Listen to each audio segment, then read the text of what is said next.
Varahi silks వారి grand festive celebrations పొందండి 10,000 రూపాయలు ఆపై కొనుగోలుపై బంగారు నాణెం ఉచితంగా. Right now I am with daring and dashing actress Hema గారు. ఇంకొకసారి మా గురించి తప్పుగా రాసినా మాట్లాడినా సరే ఊరుకునేది లేదు.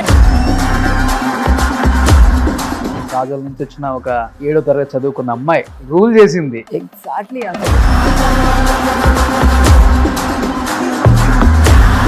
అంటే అక్కడ కోవేశ్వర్లా, ఇక్కడ హేమ అనుకునేలాగా ఉండేది. ఇంట్లో అసలుకి పెళ్ళాం ఎలా బిహేవ్ చేస్తుందో అలానే బిహేవ్ చేసేవాళ్ళు స్క్రీన్ మీద.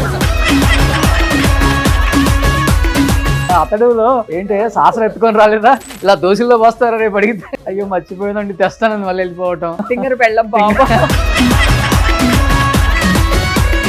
చిరంజీవి గారితో ఒక ఎక్స్పీరియన్స్ అంటే మంచి గుర్తుండిపోయే మెమరబుల్ ఫన్నీ సిచ్యువేషన్స్ అంటే ఏం చెప్తారు? నేను పూరి జగనన్నయ్య మహేష్ బాబు సినిమా చేస్తున్నారు. చిరంజీవి గారు కనిపించారు. అన్న నమస్కారం అండి అని అన్నారు. రా జగన్ కూర్చో అన్నారు. మా అన్న ఇలా కూర్చోవడమే. హేమని ఏ షూటింగ్ వచ్చావని అడిగానండి. అడిగితే మా నల్లబాబు షూటింగ్ వచ్చారని చెప్పింది అన్నారు. ఇంకా నా గుండె అలా ఆ ఫ్యామిలీలో మీకు ఎక్కువ అభిమానం అంటే పవన్ కళ్యాణ్ గారు కదా. మా ఛాంబర్ లో ఒక ఇష్యూ అయినప్పుడు కూడా మీరంతా నిలబడ్డారు కదా. ఇండస్ట్రీలో చేస్తున్నాం కదా అని మా పిల్లల్ని, మా ఫ్యామిలీని, మా అమ్మల్ని రోడ్డుకి లాగడం అనేది కరెక్ట్ కాదు. ఈ డ్రెస్ గొప్పదా, ఈ డ్రెస్ వేసుకోవడం గొప్పదా అని ఇప్పుడు ట్రెండింగ్ లో కొట్టుకుంటున్నారు. దాని మీద ఒక ఛానల్ కి వెళ్ళి మాట్లాడడానికి వెళ్ళిన ఒక ఆవిడ ఇంక ఇష్టం వచ్చినట్టు మాట్లాడుకుంటున్నారు. ఆవిడేమో ఈవిని అంటుంది, ఈవిడేమో ఆవిని అంటుంది. ఎంత చిల్లరగా కొట్టుకున్నారంటే అంత చిల్లరగా కొట్టుకున్నారు. మీరే తీసుకుంటారండి. ఎవరన్నా మీడియా వాడు మాట్లాడి ఎక్కడన్నా ఒకటి రాశాడు అంటే మీ మీడియా వాళ్ళకి చులకన అని మళ్ళీ మీరే అంటారు. మీడియా వాళ్ళని మీరే ఇస్తారు హింట్స్. ఇప్పుడు కూడా ఎవరు మీడియా వాళ్ళు పిలిస్తేనే వాళ్ళు వెళ్ళారు. ఓకే, మీడియా వాళ్ళు అడిగారా? ఒక ఆవిడేమో ఆ బట్టలు కరెక్ట్ అంటది, ఒక ఆవిడేమో బట్టలు కరెక్ట్ కాదంటది. ఇది అందరూ నాకు అర్థమైపోయిందిలే.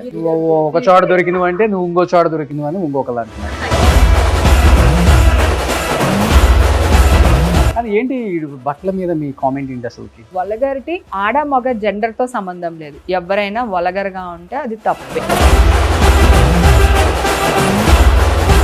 ఏమో కొంచెం డిప్రెషన్లోకి వెళ్ళిపోయింది. ఫ్యామిలీ ఇష్యూస్, పేరుకి బంధం భార్యాభర్తలు కానీ ఇద్దరు కలిసి లేరు ఇప్పుడు.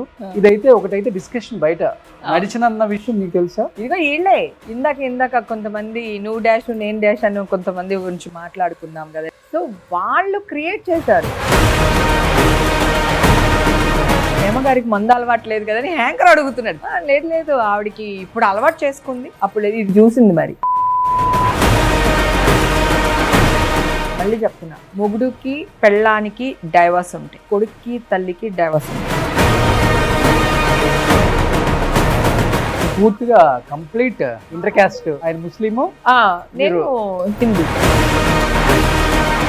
మిగిలింది మాత్రం పాప పెళ్లి. ఒక స్టార్ హీరో ఇంటికి కోడలుగా వెళ్తుందేమో స్టార్ డైరెక్టర్ హీరో ఏదో సమయంలో బయట డిస్కషన్ జరుగుతుంది. నిజమా? కానీ ఫస్ట్ నుంచి పొగరు చూపిస్తారా, లేకపోతే అసలు చూపించే టైప్ కాదా మీరు? ఇప్పుడు నువ్వు నన్ను ఏదన్నా అన్నావు అనుకో, నేను ఎందుకు ఊరుకుంటాను, ఎందుకు ఊరుకోవాలి? ఇప్పుడు కూడా చెప్తున్నా, ఈ రోజు నేను బతకడానికి నాకు గనక ఇన్కమ్ సోర్స్ లేదు అంటే కూడా నేను ఒక దోసల బండి పెట్టుకుని బతికేస్తాను. అది నా సత్తా. నీకు రూపాయి ఇవ్వాలనుకో, నేను చచ్చిపోయినా సరే నా కూతురు తీసుకొచ్చి నీకు రూపాయి ఇచ్చేస్తుంది. అలాగే నువ్వు నాకు రూపాయి ఇవ్వాలనుకో, నీ మీద కత్తి పెట్టైనా నా రూపాయి నేను తెచ్చేసుకుంటా. నాకు ఈ మధ్యకాలంలో నేను లేడీ మెగాస్టార్ అని అర్థమైపోయింది. నా మీద కొన్ని వేల ఫ్యామిలీలు బతికేస్తున్నాయి. You know. Hi, hello, welcome to Suman TV. నేను మీ Roshan. Right now I am with daring and dashing actress Hema garu. So Hema గారు, సంక్రాంతి శుభాకాంక్షలు. సో చాలా నిండుగా ఎప్పుడు కూడా అంటే కొంతమందిని చీరకట్లో చూస్తుంటే అలా చూస్తూ అనిపిస్తుంది. ఎస్పెషల్లీ ఇండస్ట్రీలో చీరలు కట్టుకునే వాళ్ళు చాలా తక్కువ మంది అయిపోయారు. బట్ మీరు అప్పటి నుంచి ఇప్పటి వరకు కూడా స్క్రీన్ మీద శారీసే, బయటికి ఏదైనా ఫంక్షన్కి వచ్చినా శారీసే, పార్టీలకు వచ్చినా ఫుల్గానే ఉంటుంది. జీన్స్ అయినా లేకపోతే టాప్స్ అయినా అయినా నేను ఏంటంటే సెక్సీగా ఉండడానికి ట్రై చేస్తాను. ఈవెన్ చీర కట్టుకున్నా డ్రెస్ వేసుకున్నా నేను సెక్సీగా ఉండడానికి ట్రై చేస్తాను, కానీ వలగర్గా ఉండేటట్టు మాత్రం డ్రెస్ వేస్తాను. ఫస్ట్ నుంచి కూడా ఇష్టం ఫస్ట్ ఉంటుందా? నుంచి ఇష్టం లేదు, వేసుకోను. ఓకే. మోడర్న్ గా ఉంటాను, మోడర్న్ గా వేసుకోవడం ఇష్టం. ఆడియో ఫంక్షన్స్ కి క్యారెక్టర్ ఆర్టిస్టులు, నేను చెప్పేది 10-15 years బ్యాక్, ఓన్లీ చీరలు కట్టుకునే వచ్చేవాళ్ళు. నేను ఆ ట్రెండ్ చేంజ్ చేశాను. నేను లంగా ఓని వేసుకుని వెళ్ళేదాన్ని, హీరోయిన్ తో కాంపిటీషన్ గా డ్రెస్లు వేసుకుని వెళ్ళేదాన్ని. అందరూ కొంచెం గోల్ పెట్టేవాళ్ళు స్టార్టింగ్ లో, కో ఆర్టిస్టులు వాళ్ళందరూ కొంచెం జెల్స్ ఫీల్ అయ్యేవాళ్ళు. తర్వాత ఇప్పుడు వాళ్ళు కూడా నా ట్రెండే ఫాలో. ఏమేంటి అమ్మ క్యారెక్టర్లకు వచ్చి లంగా ఓని అనుకుంటారా వాళ్ళు? అప్పుడు అమ్మ క్యారెక్టర్స్ ఏం కాదు కదా, 15 years బ్యాక్ చెప్తున్నా. పిన్ని, అక్క, వదిన ఇట్లాంటి క్యారెక్టర్సే. కానీ నాకు ఆర్టిస్టులు కూడా అందరూ ఆంటీస్ లాగా చీరలు కట్టుకుని వచ్చేవాళ్ళు. అప్పుడు నేను కొంచెం డ్రెస్లు వేసుకెళ్లేదాన్ని, మంచి గాగ్రా చోలీ టైప్ గానీ అట్లా. అలా ఎవరు క్యారెక్టర్ ఆర్టిస్టులు వేసుకెళ్లేవాళ్ళు కదా ఆ టైంలో, నేను బాగా వేసుకెళ్లేదాన్ని. మీరే స్టార్ట్ చేశాను. అదే కాకుండా చీరల్లోనే బ్లౌజ్ ఎప్పుడు కూడా కాంబినేషన్ ఉంటుంది. నా బ్లౌజ్లన్నీ నువ్వు ప్రీవియస్ గా కూడా చూస్తే 15-20 years బ్యాక్ కూడా చీరకి బ్లౌజ్ కి కాంబినేషన్ ఉండదు. నేను డిఫరెంట్ బ్లౌజ్ వేసేదాన్ని. అలా ఇప్పుడు ట్రెండ్ అది, డిఫరెంట్ బ్లౌజెస్ వేస్తున్నారు. నేను అప్పుడే వేసేదాన్ని. ట్రెండ్ సెట్ చేసిందే మీరు. బాగా ఎక్కువ మటుకి నేనే. కానీ మీరు ఒక బోటిక్ పెట్టి ఉంటేనా వేరే లెవెల్లో ఉండేదేమో. ఉండేదేమో, నిజమే. నా చీరలు అన్నా, నా కలర్స్ అన్నా, నేను వేసుకునే జ్యువెలరీ అన్నా అందరికి చాలా ఇష్టం. ఓకే. సో ఆల్మోస్ట్ 35 సంవత్సరాలు ఇండస్ట్రీకి వచ్చి 350 పైగా చిత్రాలు, ఎటువంటి సపోర్ట్ లేకుండా 500 నాన్న, ఇంకా ఒక్కొక్క సంవత్సరం 20-30 సినిమాలు కూడా రిలీజ్ అయ్యేవి గట్టిగా. అసలు స్క్రీన్ మీద హేమ గారు, బ్రహ్మానందం గారు, హేమ గారు, ఎంఎస్ నారాయణ గారు, హేమ గారు, ఏవిఎస్ గారు, తర్వాత ధర్మ సుబ్రహ్మణ్యం గారు, హేమ గారు, వేణుమాధవ్ గారు, హేమ గారు, ధర్మవరపు గారు, హేమ గారు, హాలీ గారు, హేమ గారు, అండ్ ఈయన శివాజీ రాజాతో చేశాను, కృష్ణ భగవాన్ గారు. మీ అందరూ కాంబినేషన్ వాళ్ళతో వెళ్తాను కాకుండా అప్పటి నుంచి మొత్తం కాంబినేషన్ లో ఉన్న స్టార్ కమెడియన్స్ తో ఒక వైఫ్ గా మీరు, అంటే అక్కడ కోవేసర్లా, ఇక్కడ హేమ అనుకునేలాగా ఉండేది. చాలా న్యాచురల్ గా యాక్టింగ్. ఇంట్లో అసలుకి పెళ్ళాం ఎలా బిహేవ్ చేస్తుందో అలానే బిహేవ్ చేసేవాళ్ళు స్క్రీన్ మీద. అతడులో తింగర పెళ్ళం పాపం, అప్పట్లో పెళ్ళాలను అలాగే కంట్రోల్లో పెట్టేవాళ్ళు. శాస్త్రం ఎత్తుకొని రాలేదా, ఇలా దోశల్లో పోస్తారా రేపు అడిగితే, మర్చిపోయిందండి తెస్తానని మళ్ళీ వెళ్ళిపోవటం. కానీ బ్యాక్ చూసుకుంటే భలే అనిపిస్తుంది కదా. చాలా అసలు రాజోల నుంచి వచ్చిన ఒక 7వ తరగతి చదువుకున్న అమ్మాయి రూల్ చేసింది. ఎగ్జాక్ట్లీ. అసలు ప్రౌడ్ మూమెంట్ యాక్చువల్ గా నాకు. చాలా ఒక్క చిన్న రిమార్క్ లేకుండా ఇండస్ట్రీలో ఇప్పటికీ నేను ఫోన్ చేస్తే మా డైరెక్టర్స్ కాల్ ఎత్తుతారు, నా హీరోలు కాల్ మాట్లాడతారు, నా ఫ్రెండ్స్, నా కో ఆర్టిస్టులు అందరు నాతో ఇప్పటికీ టచ్ లో ఉంటారు. సో అది అదృష్టం కదా. అంటే జనరేషన్ చేంజ్ అయ్యే కొద్దీ మనుషుల మెంటాలిటీలు దూరం దూరం అయిపోతా వస్తాం కదా. సో నా విషయంలో మాత్రం అలా జరగలేదు. అది నిజంగా బ్లెస్సింగ్స్. అది మనం ఉండే తత్వం బట్టి ఉంటుంది కదా. అలా సో ఒక్కొక్కళ్ళని కొంచెం 10 సినిమాల్లో చేసి కొంచెం మంచి యాక్ట్రెస్ అవగానే కొంచెం టెక్కు చూపిస్తారు. కరెక్ట్. ఏం అట్లా ఉండదు. పిలిస్తే వచ్చేస్తుంది. వాళ్ళ ఇంట్లో ఎవరైనా చనిపోతే ఎవరైనా పూలు చల్లితే ఆ పూలు దులిపేస్తుంటది, దండలు తీసేస్తుంటుంది. లేదా అది పెద్ద డబ్బున్న వాళ్ళకని కాదు, లేని వాళ్ళ చావు కూడా చాలా మందికి వెళ్ళాను నేను.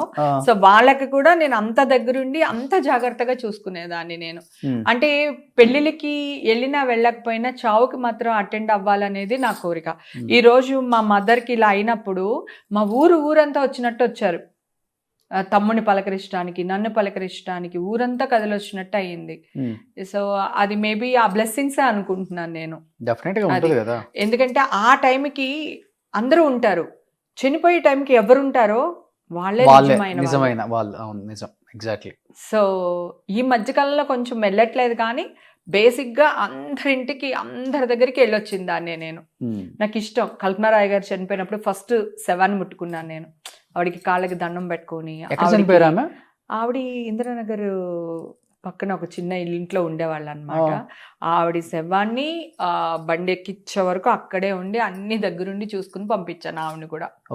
అలా చాలా మంది ఉన్నారు ఆర్టిస్ట్. చనిపోయే టైం పొజిషన్ ఏంటి, ఎలాంటి ఒక చిన్న గదిలో ఉన్నారు? చిన్న గదిలో ఉంది. ఆవిడది కూడా పెద్ద చేయి పాపం, అందరికి బాగా పెట్టేవాళ్ళు. సో ఇంకా వేషాలు లేకపోయేసరికి ఒక్కొక్కళ్ళేమో ఎక్కువగా దాచేసుకుంటాము, కొంతమంది ఏమో అస్సలు దాచుకోరు. సో రెండు కరెక్ట్ కాదు.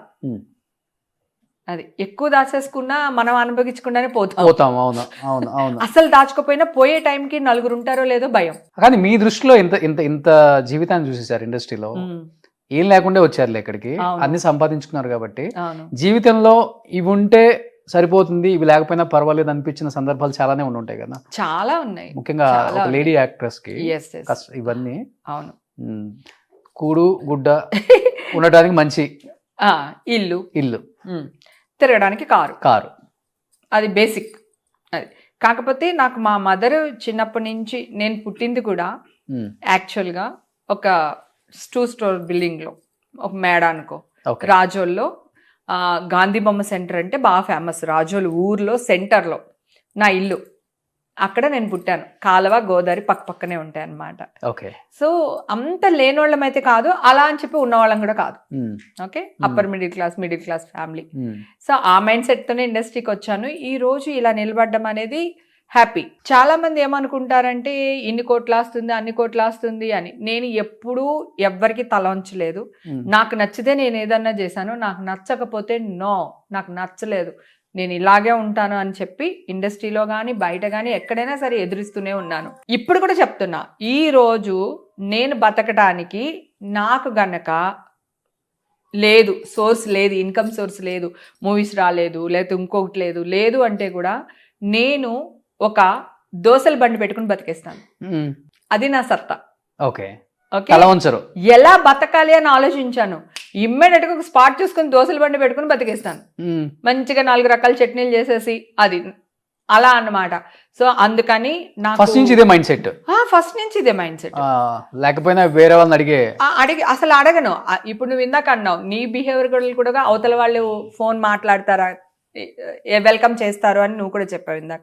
ఎందుకని మనం హెల్ప్ అడిగినంత సేపు ఎవరైనా బాగానే ఉంటారు. ఒక్కసారి హెల్ప్ అడిగితే ఇది చేస్తారు, రెండోసారి హెల్ప్ అడిగితే సరే అంత కాకపోయినా కొంతైనా చేస్తారు, 3సారి హెల్ప్ అడిగితే ఫోన్ ఎత్తారు. అలా మీ జీవితంలో జరిగింది ఎప్పుడన్నా? అసలు నేను ఎవరిని అడగను. చేతనైతే నేను పెడతా, ఒక ముద్ద అన్నం పెడతా. చేతక లేదా మూసుకుని కూర్చుంటా అంతే తప్ప గొప్పలకి పోయి ఖర్చు పెట్టేసి నేను ఇది తోపు తురుము అని ఎప్పుడు బిహేవ్ చేయలేదు. పైగా లావియస్ వాడిని చూసి నేను కూడా చెయ్యాలని వస్తుందో ఇండస్ట్రీలో, అప్పుడే మన పతనం స్టార్ట్ అవుతుంది. అసలు ఎప్పుడు లేదు. మన శివారెడ్డి వాళ్ళ పిల్లలు మెచ్యూర్ ఫంక్షన్కి వెళ్తే, నీ ఫంక్షన్కి నేను రాలేకపోయినా మళ్ళీ గుర్తు చేసుకుని తిట్టకు నువ్వు నన్ను. ఓకే, అయితే వాళ్ళు కూడా అక్క నీ చేతుల మీద తీసుకెళ్ళి కూర్చోపెట్టు పిల్లల్ని, నువ్వు తీసుకెళ్ళు, నువ్వు నాకు ఆడపడుచువి ఇంటికి అని చెప్పి కూర్చోపెట్టడం, నా చేతుల మీద కూర్చోపెట్టించడం. అలాగే పెళ్ళిళ్ళకి వెళ్తే అక్క నువ్వు ఫస్ట్ నువ్వు చీర పెట్టు, నువ్వు గాజులు పెట్టు, మాకు మంచి జరుగుతుంది అనడం పెళ్లి కూతుర్లకి. అట్లా అన్నమాట. ఇండస్ట్రీలో హేమక్క చేతుల మీద తీసుకుంటే ఒక మంచి జరుగుతుంది. చాలా మంది న్యూ ఇయర్కి నేను కొంతమంది దగ్గర తీసుకుంటా సెంటిమెంట్, 1000 రూపాయలని వెయ్యండి రా, ఒక 10,000 పంపించండి అని చెప్పేసి అంటూ ఉంటా. జనరల్గా నాకు సెంటిమెంట్ వరలక్ష్మి పూజకి న్యూ ఇయర్కి తీసుకుంటా. మా హస్బెండ్ ఇప్పుడు నా కూతురు ఇస్తుంది యాక్చువల్గా. అంతకుముందు ఫ్రెండ్స్ కూడా చెప్పేదాన్ని, న్యూ ఇయర్ వస్తుంది మర్యాదగా పంపించండి రా అని ముందే చెప్పేసేదాన్ని అనమాట. సెంటిమెంట్, ఆ సెంటిమెంట్ నా నుంచి వీళ్ళందరికీ అయిపోయింది. ఫ్రెండ్స్ అందరు కూడా నీ మీద నువ్వు ఒక 500 ఇవ్వవే, నాకు మంచి జరుగుద్ది, బిజినెస్ చేస్తున్నాను, ఓ 116 పంపించు, అట్లా నా చేతుల మీద తీసుకోవడం. అలా నిన్న వద్దుని కలిసాను, పూరి జగన్ అనే వైఫ్ని బ్యూటీ పార్లర్ లో కలిసాను అనమాట, లావణ్యని. కలగానే అని తను అని నేను వెళ్ళి ఇద్దరు కౌగిలిచ్చేసుకుని ముద్దులు పెట్టేసుకున్నాం. దానికి మా నా హస్బెండ్ని డాడీ అంటది అనమాట, నన్ను మమ్మీ అంటది. యాక్చువల్గా కాలుకడికి కన్యాదానం చేశాం కదా, సో ఆ రిలేషన్ ఇప్పటికి చక్కగా 2 పిల్లలు, వాళ్ళు హ్యాపీ ఫ్యామిలీ, చూడడానికి ముచ్చటగా ఉంటుంది. అలాగే కృష్ణవంశీ గారు ఎప్పుడు అంటుంటారు, నువ్వు పాజిటివ్ గా ఉంటావి, పాజిటివ్ వైబ్ నీది హేమ, అట్లా ఉంటుంది. కానీ ఆల్మోస్ట్ అందరితో యాక్ట్ చేశారు కదా, అందరు హీరోలతో యాక్ట్ చేశారు, అందరు డైరెక్టర్ల డైరెక్షన్ లో చేశారు, వాళ్ళ కొడుకులతో కూడా చేశారు. ఈ హీరో ఆ హీరో ఏం లేదు, ఆల్మోస్ట్ ప్రభాస్, అల్లు అర్జున్, మహేష్ బాబు, రామ్ చరణ్ తేజ్, నాని, అందరితో యాక్ట్ చేశారు. అందరితో బాలకృష్ణ గారు, నాగార్జున గారు, చిరంజీవి గారు, వెంకటేష్ గారు, వెంకటేష్ అందరితో యాక్ట్ చేశాను. కొంచెం ముందు వచ్చుంటే రామారావు, నాగేశ్వరరావు గారు, చేస్తుండేదాన్ని. కృష్ణరాజు గారు, కృష్ణ గారు. నాగేశ్వరరావు గారు, చిరంజీవి గారితో కలిపి ఒక మూవీ యాక్ట్ చేశాను, మెకానిక్ అల్లుడు అనుకుంటాను ఓకే మూవీ. అవునవును దాంట్లో యాక్ట్ చేశాను నేను, చిరంజీవి గారుని, నాగేశ్వరరావు గారు. ఓకే కానీ నేను ఇండస్ట్రీకి వచ్చేసరికి రామారావు గారు రాజకీయాల్లోకి వెళ్ళిపోయారు. తర్వాత పెద్ద సినిమాలు ఏం చేయలేదు ఆయన. ఓకే లేకపోతే ఏమో ఆయనతో కూడా చేస్తానేమో హోప్. అని ఈ పండగకి అందరూ బాగా ఇంట్రెస్టింగ్ గా వింటారు కాబట్టి పాత విషయాలు, పాత యాక్టర్స్ చెప్పేదాన్ని చాలా బాగా నమ్ముతారు, అంత ఇంట్రెస్టింగ్ గా వింటారు, ఎంజాయ్ చేస్తారు. ఇంతమందితో యాక్ట్ చేశారు కాబట్టి ఒక్కొక్కరితో ఒక మంచి మంచి జ్ఞాపకాలు చాలా ఉంటాయి. ఇప్పుడంటే క్యారవాన్స్ వచ్చినాయి, అప్పుడు చెట్ల కిందే భోజనాలు, చెట్ల చాట్నే లేడీస్ అందరూ డ్రెస్ మార్చుకోవటాలు, ఇవన్నీ బాగుంటుంది. హీరోయిన్ అనేది వాళ్ళకి ఉండదు, సైడ్ యాక్ట్రెస్ మనం ఏంటి అంత వాల్యూ ఇవ్వటం అనేది వాళ్ళకి ఉండదు, హీరోలకు కూడా ఉండదు. సో కమింగ్ టు చిరంజీవి గారితో ఒక ఎక్స్పీరియన్స్ అంటే మంచి గుర్తుండిపోయే మెమరబుల్ ఫన్నీ సిచ్యువేషన్స్ అంటే ఏం చెప్తారు? అంటే నేను బ్రహ్మానందం గారు, చిరంజీవి గారు ఒక సినిమాలో యాక్ట్ చేస్తున్నాం అనమాట. అక్కడికి వెళ్ళిన తర్వాత చిరంజీవి గారు, బ్రహ్మానందం గారు బాగా కామెడీ చేస్తారనమాట. నేను పూరి జగనన్నయ్య, మహేష్ బాబు సినిమా చేస్తున్నారు సెట్లో, ఒక సెట్లో పోకిరి సినిమా జరుగుతుంది. ఆ టైంలో జగనన్న దగ్గరికి వెళ్ళాను.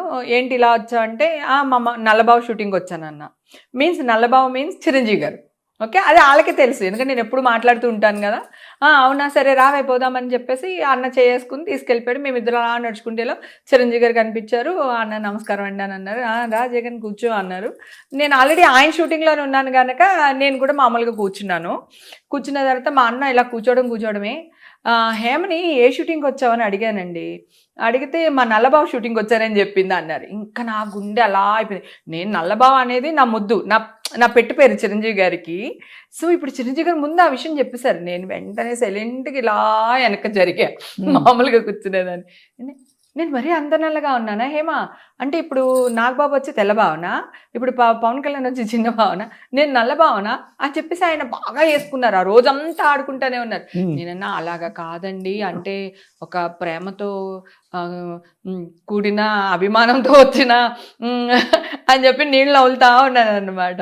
తర్వాత అంతే అయ్యా మీ చెల్లి కదా ఆ మాత్రం ఉంటుంది అది ఇది అనేసి బాగా ఆడేసుకున్నారు అనమాట. ఆడుకోవడం 3 days ఆడుకున్నారు. నెక్స్ట్ డే లొకేషన్కి పరచూరు వెంకటేశ్వరరావు గారు వచ్చారు. వస్తే మేము అందరం కూర్చున్నాం. మామూలుగా కూర్చుంటే వెంకటేశ్వర గారు కూర్చున్నారు. ఏమండి వెంకటేశ్వరరావు గారు, నేను మరీ అంత నల్లగా ఉంటానండి అన్నారు ఈయన.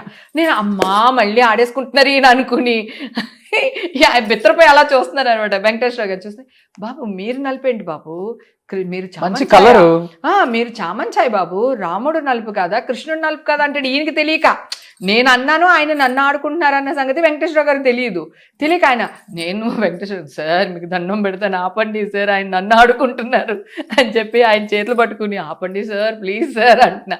అలా ఎవ్వరు వచ్చినా సరే, ప్రకాష్ రాజు వస్తే కూడా అదే అనమాట. ఆ 3 రోజులు బీభత్సంగా ఆడేసుకున్నారు ఆయన. అసలు మామూలు పిచ్చ కామెడీ చేశారు. బ్రహ్మానందం గారితో కూడా అంతే, 4-5 సార్లు బ్రహ్మానందం గారిని ఆ సొట్టు ఉంటుంది కదా, ఆ సొట్టని ఇలా లాక్కుని ఆ సొట్టని ఎట్లట్లా అని ముద్దెట్టుకుని, అంటే బ్రహ్మానందం గారిని చూస్తే ఆయన ఏదో చిన్న ఏదో కోతిపిల్ల దొరికినట్టు ఉంటుంది అనుకుంటా. చిరంజీవి గారికి బాగా ఆడుకుంటారు ఆయనతో. చిరంజీవి గారితో చాలా పెద్ద ఫన్. ఇది మాత్రం హైలైట్. కానీ ఆయన ఎప్పుడు కూడా మెగాస్టార్ ని ఎంత పెద్ద హీరో అనేది ఉండదు కదా, అస్సలు చిన్న పిల్లలతో సహా అందరితో చాలా బాగా మాట్లాడతారు. నేను X5 కొనుక్కున్నా ఫస్ట్ టైం. అందరూ ఇన్స్టాల్మెంట్ లోనే కొన్నాము. నేను అవన్నీ అడగలేదు. కాదు వెంటనే కారు కొన్నామంటే డబ్బు ఎక్కడి నుంచి వస్తుంది, ఈడమ్మ గడుపు మాడు సరే పక్కన పెడదాం. అయితే అందరూ అన్నారు ఏంటి నువ్వు X5 కొనేసి, X1 కొనుక్కున్నాను, అది ఓల్డ్ అయిపోయింది, అది ఇచ్చేస్తే మిగతాది X5 కొనుక్కున్నాం. అందరు బెదిరిస్తారు. డైరెక్టర్ వాళ్ళనేమో ఈ దీంట్లో వస్తా ఉంటారు, X5 లో నువ్వు వచ్చి దిగితే నీకు వేషాలు వస్తాయా, నీకు ఎవడన్నా ఫుడ్ పెడతాడా, అది ఇదని బెదిరిస్తారు. కొంతమంది కొనుక్కోకూడదు ఆర్టిస్టులు, అంటే అప్పట్లో అలా ఉండేది కదా, వాళ్ళ డైరెక్టర్ ఇంపార్టెంట్ కదా, మీ మెయిన్ హీరోలు, మేమంతా క్యారెక్టర్ ఆర్టిస్ట్లే కదా, ఆటోలో పోవాలా. సో అలానే ఏం కాదు, అప్పుడు ఉండే మైండ్ సెట్. అంటే అప్పుడు మేము డైరెక్టర్ కి అంత ఇంపార్టెన్స్ ఇచ్చేవాళ్ళం. అబ్బా వాళ్ళు వస్తే లేచి నిలబడ్డాం అవన్నీ, మంచి ఇంట్లో మంచి కార్లు మంచి బట్టలు వేసుకోకూడదు. అహో దీనికి బాగా డబ్బు వచ్చింది కదా పోనీ ఇంకెవరికైనా ఇద్దాం అనుకున్నా కూడా, ఓ మంచి సదుద్దేశంతో ఆలోచించినా కూడా ఎందుకు చెడుగా అనుకోవాలి, ఎందుకే నీకు అది ఇది ఆల్రెడీ మనమేమో రెమెండేషన్ గట్టిగా అడుగుతాను నేను. నీకు రూపాయి ఇవ్వాలనుకో, నేను చచ్చిపోయినా సరే నా కూతురు తీసుకొచ్చి నీకు రూపాయి ఇచ్చేస్తుంది. అలాగే నువ్వు నాకు రూపాయి ఇవ్వాలనుకో, నీ మీద కత్తి పెట్టైనా నా రూపాయి నేను తెచ్చేసుకుంటా. నేను డబ్బు దగ్గర చాలా జెన్యూన్ గా ఉంటాను. ఎవరిని మోసం చేయను, ఎవరి దగ్గర ఒక రూపాయి తీసుకోను, నా రూపాయి నీ దగ్గర వదలను. రెండు ఉన్నాయి నాకు. సో ఆలోచించి ఏం చేయాలా అనుకున్నా. అప్పుడు నాగార్జున గారేమో ఊర్లో లేరు. అంటే మామూలుగా చెప్తాను, ఆయనకి ఏం చేసినా చెప్తాను. కార్ కొనేటప్పుడు ఉన్నారు, ఇలా గౌతమ్ గారి దగ్గర తీసుకుంటున్నాను బాబు, ఒకవేళ కుదిరితే ఏదైనా ఒక మాట చెప్పండి, కొంచెం ఏమైనా డిస్కౌంట్ చేస్తారేమో అనేటట్టు మాట్లాడితే సరే హేమ నేను చెప్తాను, నేనైతే ఊర్లో లేను అనేసి ఆయన అన్నారు. కొంత డిస్కౌంట్ వచ్చింది ఆయన చెప్పడం వల్ల. తర్వాత చిరంజీవి గారికి రిక్వెస్ట్ చేశాను, ఇలా కారు కొనుక్కున్నాను, మీ చేతుల మీద కీస్ తీసుకోవాలనుకుంటున్నాను బావగారు అది ఇది అని అంటే, సరే అయితే సాయంత్రం ఇంటికి రా, పలానా టైంకి షూటింగ్ అయిపోతుంది, ఇంటికి వచ్చేసి నీ కారు ఇచ్చిన తర్వాత నేను జిమ్కి వెళ్ళిపోతాను, అది ఇదే ఏదో మాట్లాడేసారు. అయిపోయి ఇంటికి వెళ్ళి ఆయన చేతుల మీద కారు కీస్ తీసుకుని ఆయన్ని కార్లో కూర్చోపెట్టుకుని వాళ్ళ ఇంట్లో నుంచి ఈ వీధిలో ఒక రౌండ్ వేసి, నేను డ్రైవింగ్, చిరంజీవి గారు పక్కన కూర్చున్నారు, ఒక రౌండ్ వేసి తర్వాత ఆయన ఇంట్లో దింపేసి, ఈ లోపల సురేఖ గారు వాళ్ళ అమ్మాయి వాళ్ళు ఒక పట్టు చీర, పసుపు కుంకుమ, ఫ్రూట్స్ అన్ని ఒక ప్లేట్లో పెట్టి నాకు ఇచ్చారనమాట. ఆ చీర అలా దాచిపెట్టుకున్నాను నేను. ఇప్పటికి ఉంది. మా అక్క కట్టుకున్నాను, ఫోటోలు తీసుకున్నాను, ఆ ఫొటోస్ పెట్టుకున్నాను. ఆ చీర అట్లా అంటే పాడు చేయకుండా ఆ చీరని అట్లా నా మెమరీ. చిరంజీవి గారి ఇంట్లోంచి ఫస్ట్ ఎక్కడ రాజాల నుంచి చిరంజీవి గారికి చూడడానికి వచ్చిన ఒక అమ్మాయిని వాళ్ళ ఇంటికి తీసుకెళ్లి పసుపు కుంకలు ఇవ్వడం ఎంత అదృష్టం చూడు. అలా ఇచ్చి పంపించారు అనమాట. ఆ ఫొటోస్ అన్ని పోస్ట్ చేసుకున్నాను. అప్పుడు చిరంజీవి గారు హేమకి కార్ కీస్ ఇచ్చారు, హేమ కవర్ కొనుక్కుంది, అది చిరంజీవి గారి చేతుల మీద అట్లా వెళ్ళిపోయింది నా దిష్టి అంతా. హేమ పెద్ద కారు కొన్నది అనేది పోయింది. సో చిరంజీవి గారు ఇచ్చారు, చిరంజీవి గారు ఇది చేశారు అనేది వచ్చేసింది అనమాట. చిరంజీవి గారి చేతుల మీదుగా తీసుకుంది అనేది వచ్చేసింది. పాజిటివ్ అయిపోయింది. నెగిటివ్ నుంచి పాజిటివ్ చేసుకున్నాను. ఇట్లా ఆలోచిస్తాను అనమాట. థింకింగ్ ఏదన్నా ఒకటి నేను చేసేస్తున్నాను అంటే ఓకే నాకు ఇది నచ్చింది నేను చెయ్యాలి, కానీ అందరూ ఇష్టపడాలి దాన్ని. నాకు పొగరు వచ్చింది అని అనుకోకూడదు. అట్లా ఆలోచన. ఫస్ట్ నుంచి పొగరు చూపిస్తారా లేకపోతే అసలు చూపించే టైప్ కాదా మీరు? నాకు పొగరేముండదు నాన్న. ఇప్పుడు నువ్వు ఉన్నావు, నన్ను ఏదన్నా అన్నావు అనుకో, నేను ఎందుకు ఊరుకుంటాను, ఎందుకు ఊరుకోవాలి? ఇప్పుడు మేము ఆడవాళ్ళం కదా, క్యారవాన్స్ ఎవరికి అవసరం, మగవాళ్ళగా ఆడవాళ్ళగా? ఈ విషయం నేను అడిగాను అనుకో, నేను విరోధం అవుతాను. నాకు ఇంతే రెమండేషన్ కావాలి, నేను ఇంత అయితేనే వస్తాను, లేకపోతే రాను, నాకు డబ్బింగ్ ముందు డబ్బులు ఇవ్వండి అని డిమాండ్ చేస్తాను నేను. అది అందరికీ నచ్చకపోవచ్చు కదా, దాన్ని వాళ్ళు ఏదైనా పేరు పెట్టుకొని, కానీ నా కష్టార్జితాన్ని నేనేగా అడుగుతున్నాను. సో నేను అలా ఆలోచిస్తాను. ఆ మేనేజర్కో లేదా క్యాషియర్కో వాళ్ళకో కోపం వస్తుంది. పెద్దోళ్ళకి ఏం చెప్తారు, ఎంత పొగరు సార్, డబ్బులు ఇస్తాను కానీ డబ్బింగ్ రానంది అది ఇది అని అంటారు. అప్పటికే నేను చాలా డబ్బింగ్ చెప్పేసి ఉంటాను, ఇంకొకటి రెండు సీన్లు మిగిలి ఉంటాయి. ఆ టైంలోనే నేను అడుగుతాను, కానీ అది వాళ్ళకి తెలియదు కదా, వీళ్ళు ఏం చెప్తారో తెలియదు. అట్లాగా కొంచెం అడుగుతాను అనమాట. నాకు ఇది కావాలి, నాకు ఇది చెయ్యండి, నాకు ఏదైతే కావాలో అది అడుగుతాను. సో అది అడగనప్పుడు చేయలేదంటే కొంచెం గట్టిగానే అడుగుతాను. నా కోసమే కాదు, పక్క వాళ్ళ కోసం కూడా అడుగుతాను. దానికి ఇంకా కోపం వస్తుంది వాళ్ళకి. ఇప్పుడు చిరంజీవి గారితో ఆ రోజు నుంచి ఇప్పటి వరకు ఎంత మంచి రిలేషన్, బట్ ఆయన కొడుకుతో కూడా వర్క్ చేశారు. రామ్ చరణ్ గారు అంతకన్నా ఇంకా ది బెస్ట్ అని విన్నాను నేను. నిజంగా బెస్ట్. నన్ను ఎంత భరిస్తాడో ఆ అబ్బాయి. వినయ్ విజయరామ.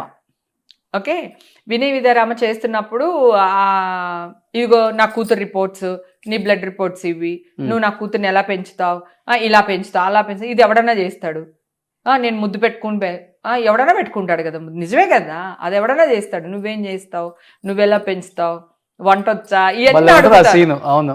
గుర్తుంది కదా, అడుగుతా ఉంటాను. ఇప్పుడు అదే ట్రెండ్ తెలుసా, అమ్మాయిలు ఇవే అడుగుతున్నారు, నాలాగానే తల్లిదండ్రులు అడుగుతున్నారు. అయితే అప్పుడు ఆయన నిన్ను అలా కాదని చెప్పేసి నా మీదకి వచ్చేస్తాడు అనమాట. అసలు ఎలా కాపురం చేస్తానో చూపిస్తాను అది ఇదని మీదకి వచ్చేయాలి. ఆయనకి నేను ఆంటీ ఆంటీ అంటారు జనరల్గా నన్ను రామ్ చరణ్. ఆయనకి అది తిట్టేసి నా మీదకి రావడం ఆయనకి రావట్లేదు. ఎందుకు రావట్లేదు అంటే నేనంటే సాఫ్ట్ కార్నర్ చిన్నప్పటి నుంచి తెలుసు ఆయనకి. ఆ చనువుతో నన్ను తిట్టలేకపోతున్నాడు ఆయన. నన్ను కొట్టడానికి రాలేకపోతున్నాడు అనమాట. అప్పుడు నేను చెప్పాను, బాబు ఇప్పుడు నేను ఒక కంత్రి అత్తనన్నమాట, ఓకేనా, నేను హేమాంటిని కాదు. సో ఇక్కడ కంచు ఆంటీ, ఈ ఆంటీకి బుద్ధి చెప్పాలి కదా, దీనమ్మ జీవితాన్ని ఒకటి వేసుకోండి బాబు, అల్లిపోవాలి నేను, అది ఇది అని చెప్పేస్తే ఆయన నవ్వుకుని 2-3 టేకులు చేసిన తర్వాత 4వ టేకి ఓకే చేశారు. ఓకే, అలా అంటే అంత మంచి అతను అంటే ఒక వ్యక్తిని నేను ఎవరైనా అవని, విలన్ అవని, ఏదైనా అవని, నేను లేడీని కదా, సో నన్ను తిట్టడానికి కూడా ఆయనకి క్యారెక్టర్ అయినా కూడా తిట్టడానికి మనసు రాలేదు. గ్రేట్ కదా, గ్రేట్. అట్లా అక్కడికి చాలా టేకులు తిన్న తర్వాత ఫైనల్లీ ఒక షాట్ ఓకే అయింది అప్పుడు. కానీ ఆ ఫ్యామిలీలో మీకు ఎక్కువ అభిమానం అంటే పవన్ కళ్యాణ్ గారు కదా?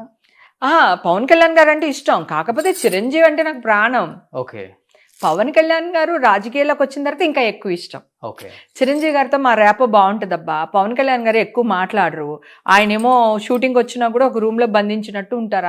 ఆయన మనస్తత్వం అది. సో నలుగురిలో కలవరు. నేను బాగా ఎదిరించాను. నన్ను పిలిచారు, పిలిచి ఏం జరిగింది ఏంటి అది ఇది అంటే నేను మొత్తం చెప్పాను ఆయనకి. చాలా ఫొటోస్ కూడా వచ్చినాయి, వాళ్ళు రిలీజ్ చేశారు ఆ ఫొటోస్ అన్ని.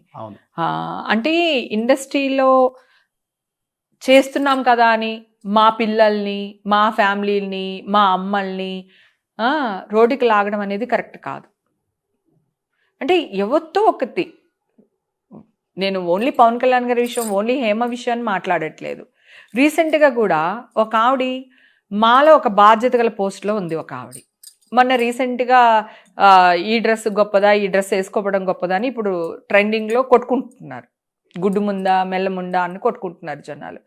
దాని మీద ఒక ఛానల్కి వెళ్ళి మాట్లాడడానికి వెళ్ళిన ఒక ఆవిడ ఇంక ఇష్టం వచ్చినట్టు మాట్లాడుకుంటున్నారు. ఆవిడేమో ఈవిని డాష్ అంటుంది, ఈవిడేమో ఆవిని డాష్ అంటుంది, నువ్వు జైల్లో ఉండొస్తావా అంటుంది, నువ్వేమో అమెరికా వెళ్ళి వస్తావా అంటున్నారు. ఎంత చిల్లరగా కొట్టుకున్నారంటే అంత చిల్లరగా కొట్టుకున్నారు. మామూలుగా ఎవరో ఒకళ్ళు వెళ్ళి ఒక చోట కొట్టుకున్నారంటే వేరే. మాలో ఒక బాధ్యత గల పోస్ట్లో ఉండి ఈవిడ అక్కడికి వెళ్ళి నువ్వు డాష్ అంటే నువ్వు డాష్ అనుకోవడం ఎంత చిల్లరతనమో ఆలోచించండి. అక్కడ ఎవరిది పోతుంది? మాదే పోతుంది కదా, మాదే పోతుంది కదా, మా పరువులే పోతుంది. తీసుకుంటారు. మీడియా వాడు మాట్లాడి ఎక్కడన్నా ఒకటి రాశాడు అంటే మీ మీడియా వాళ్ళకి చులకన అని మళ్ళీ మీరే అంటారు. మీడియా వాళ్ళని డెఫినెట్ గా నేను చెప్పనా, ఇంట్లో మీరే ఇస్తారు. ఇప్పుడు కూడా ఎవరు మీడియా వాళ్ళు పిలిస్తేనే వాళ్ళు వెళ్ళారు. ఓకే, వాడు అడిగిన క్వశ్చన్ అడిగారా? వీళ్ళిద్దరు ఆ క్వశ్చన్ బట్టల మీద అడిగితే ఒక ఆవిడేమో ఆ బట్టలు కరెక్ట్ అంటది, ఒక ఆవిడేమో బట్టలు కరెక్ట్ కాదు అంటది. అసలు నాకు అర్థమైపోయింది. ఇద్దరు ఆడవాళ్ళు కూర్చోబెట్టి మాట్లాడడం ఎందుకు అసలు మీడియాకు పిలిచి? చోట దొరికింది అంటే నువ్వు ఇంకో చోట దొరికింది అని ఇంకొకలా అయ్యా అంటున్నాను. ఎంత చిల్లరగా ఉంటది చెప్పండి. మీరే ఓపెన్ అవుతారు. మీకు మీరే ఓపెన్ అవడం కాదు. నేను చాలా ఇంటర్వ్యూలకు వెళ్ళాను కదా, నేను చాలా మంది గురించి మాట్లాడాను. మంచి గురించి మాట్లాడాను, చెడు గురించి మాట్లాడాను, నా గురించి మాట్లాడాను, బయట వాళ్ళ గురించి మాట్లాడాను కదా. మాట్లాడే విధానం ఉంటుంది. ఆలోచించరు, ఎక్కువ ఆవేశపడతారు. అది తప్పు అంటున్నా. ఇప్పుడు నేనే వెళ్తున్నాను కదా, నేను వెళ్తాను, నేను పోరాడతాను, నేను దెబ్బలాడతాను, నా కోసం నేను స్టాండ్ తీసుకుంటాను, పక్కన వాళ్ళ కోసం స్టాండ్ తీసుకుంటాను. కానీ మాలో ఉన్నప్పుడు ఆల్రెడీ ఒక రప్చర్ జరుగుతూ ఉంటుంది. మన చుట్టూ ఆర్టిస్టుల చుట్టూ ఏదో ఒకటి జరుగుతూ ఉంటుంది. అలాంటప్పుడు లాస్ట్ ఇయర్ అంతా నాది. దాని మీద పాపం అనవసరంగా మళ్ళీ పరువు నష్టం దాబా 5 కోట్లకి వేసాను. ఎప్పటికైనా వచ్చేస్తాయి. ఇప్పుడు కోర్టుకి వెళ్తున్నారు వాళ్ళు, ఆ వాయిదాలకి అటెండ్ అవుతున్నారు, వచ్చేస్తాయి. కానీ ఏంటి బట్టల మీద మీ కామెంట్ ఏంటి అసలుకి? ఎవరిష్టం వాళ్ళది, వాళ్ళ కంఫర్ట్ జోన్. ఓకే, నువ్వు ఇప్పుడు మా ఇంటికి వస్తే ఈ డ్రెస్ వేసుకున్నావు, రేపు షార్ట్ వేసుకుని వెళ్తావు, నన్ను అడిగి వేసుకుంటావా నేను షార్ట్ వేసుకుంటున్నానని. వాళ్ళ ఇష్టం. నేను ఇందాక కూడా చెప్పాను, ఒక్క నిమిషం చెప్పనా, ఇందాక కూడా చెప్పాను నీకు, సెక్సీగా ఉండడానికి ట్రై చేయడం వేరు, సెక్సీగా ఉండడం వేరు, వల్గర్గా ఉండడం వేరు, వల్గర్ కంటెంట్ ఇవ్వడం వేరు, అదే అంటున్నాను. వల్గర్ మీద వెళ్ళడం వేరు. వల్గరిటీ ఆడ మగ జెండర్తో సంబంధం లేదు. ఎవరైనా వల్గర్గా ఉంటే అది తప్పే. అది వల్గారిటీ వద్దు. నువ్వు గ్లామర్గా ఉండడానికి ట్రై చేయి. అబ్బాయి అయినా అబ్బాయి, నేను అమ్మాయి ఇలా ఉండాలి అబ్బాయి ఇలా ఉండాలని చెప్పట్లేదు. ఇప్పుడు ఈ రోజుల్లో నవేడేస్ అబ్బాయి అమ్మాయి ఇద్దరు ఈవెన్ సేమ్. ఒకళ్ళు ఎక్కువ ఒకళ్ళు తక్కువ కాదు. ఇది వరకు మగాళ్ళు సంపాదించే వాళ్ళు, ఆడవాళ్ళు ఇంట్లో ఉండేవాళ్ళు కనుక అది ఆ రూల్ వెళ్ళింది. ఓకే, ఎవరిష్టం వాళ్ళది, ఎవరి కంఫర్ట్ వాళ్ళది. ఇది తప్పు అనడానికి లేదు, ఇది రైట్ అనడానికి లేదు. అలా అనుకుంటే నైటీస్ అసలు మన కానే కాదు. ఇప్పుడు ప్రతి వాళ్ళు నైటీలు వేసుకునే తిరుగుతున్నాం కదా, అబ్బాయిలు అందరు షార్ట్స్ వేసుకునే. అంటే చీరకున్న అందం నైటీలో లేదు కదా. సో ఇప్పుడు కొన్ని గొడవలు అవి కూడా అయినాయి కదా, మొగుడికి ఇలా అంటే ఎలా దరిద్రం లాగా తయారవుతున్నారు అని మగవాళ్ళు తిట్టి ఆ కామెంట్స్ చెప్తున్నాను. ఎవరి ఇష్టం వాళ్ళది. ఇప్పుడు నైటీ నాకు కంఫర్ట్ ఉంది, నేను వేసుకుంటాను. అలాగే ఇంకొక అమ్మాయికి ఏదో కంఫర్ట్ ఉంది, ఆ అమ్మాయి వేసుకుంటుంది. ఇప్పుడు ఆ అమ్మాయిని మనం నువ్వు ఇలా ఉండొద్దని చెప్పలేము, అలా అని చెప్పి ఇలాగే ఉండమని కూడా చెప్పలేము. ఎవరికి రైట్ ఉంది చెప్పు? కానీ మీరు ఫస్ట్ నుంచి ఆల్మోస్ట్ అంత ఫుల్ గా ఉండే డ్రెస్లు కదా మీరు చేసిన సినిమాలు. బట్ ఏ సినిమాలకి ఏ డైరెక్టర్లు ఇబ్బంది పెట్టలేదా ఇలాంటి డ్రెస్సింగ్ చేసుకోవాలి? ఒక్క సినిమాలో చీర జారిపడేటట్టు సీన్లు ఉంటాయి కొన్ని. కానీ చీర జారిపడే సీన్ ఉంటే కూడా మొత్తం ఇట్లా ఉండదు నాది. ఇప్పుడు ఇది ఉందనుకో, ఇది ఇలా అయ్యేటప్పటికి ఇలా ఉంటది నా చెయ్యి. అలా నాకు అసలు ఎప్పుడు అలాంటివి రాలేదు, క్యారెక్టర్స్ కూడా రాలేదు. నా మీద రాసే రైటర్లు కానీ డైరెక్టర్లు కానీ ఎప్పుడు అలా చేయలేదు. హేమని మేము ఇలా చూడలేము, హేమ అంటే ఇలాగే ఉండాలి అని ఒక డ్రీమ్లోనే నాకు క్యారెక్టర్స్ రాశారు. అది నా అదృష్టం. మాక్సిమం మిమ్మల్ని సినిమాలలో భర్త అనేది అంటే ఏంటి అంతే, అంతకుమించి ఏం లేదు. అవును, ఏమి ఉండదు. రావే ఓసే అది అసలు ఏముండదు. అసలు ఇంకొకటి తెలుసా, ట్రెండింగ్ లో సచ్చినోడని తిట్టింది నేనే. ఇది వరకు సచ్చినోడా ఏం లేవు తిట్లు, హీరోని ఎవ్వరు తిట్టకూడదు, అది రూల్. బాలీబాబుని కానీ చిరంజీవి గారిని కానీ ఎవ్వరు తిట్టకూడదు. యుద్ధాలు జరిగాయి అప్పుడు, యుద్ధాలు జరిగాయి. వేదమాధవ్ గారు సింహాద్రి సినిమాలో మన ఎన్టీఆర్ గారు ఇదేదో కాళ్ళకి నూనె పూసే సీన్, కాళ్ళు పట్టించుకునే సీన్ పెద్ద గొడవ అయింది కదా అప్పుడులోనే. అవును, చాలా అస్సలు చేయకూడదు. అలాంటిది మల్లీశ్వరి సినిమాలో స్టార్ట్ అయింది. ఈ సచ్చినోడికి వెనకాల కూడా కళ్ళుంటే వెంకటేష్ బాబుకి ఇంతంత గుండు సూదులు పెట్టి అతనేమో అవి తీసి నాకు ఇచ్చేవాడు. కృష్ణవేణి మర్చిపోయినట్టున్నావు, ఇదిగో ఇది పెట్టుకో అనేవాడు, ఇది పట్టుకో అనేవాడు. కాఫీలో గుండు పూసలేసే తీసి ఇట్లా పేపర్లకు పెట్టేవాడు. అవును, బ్యాంక్ లో గుర్తుందా?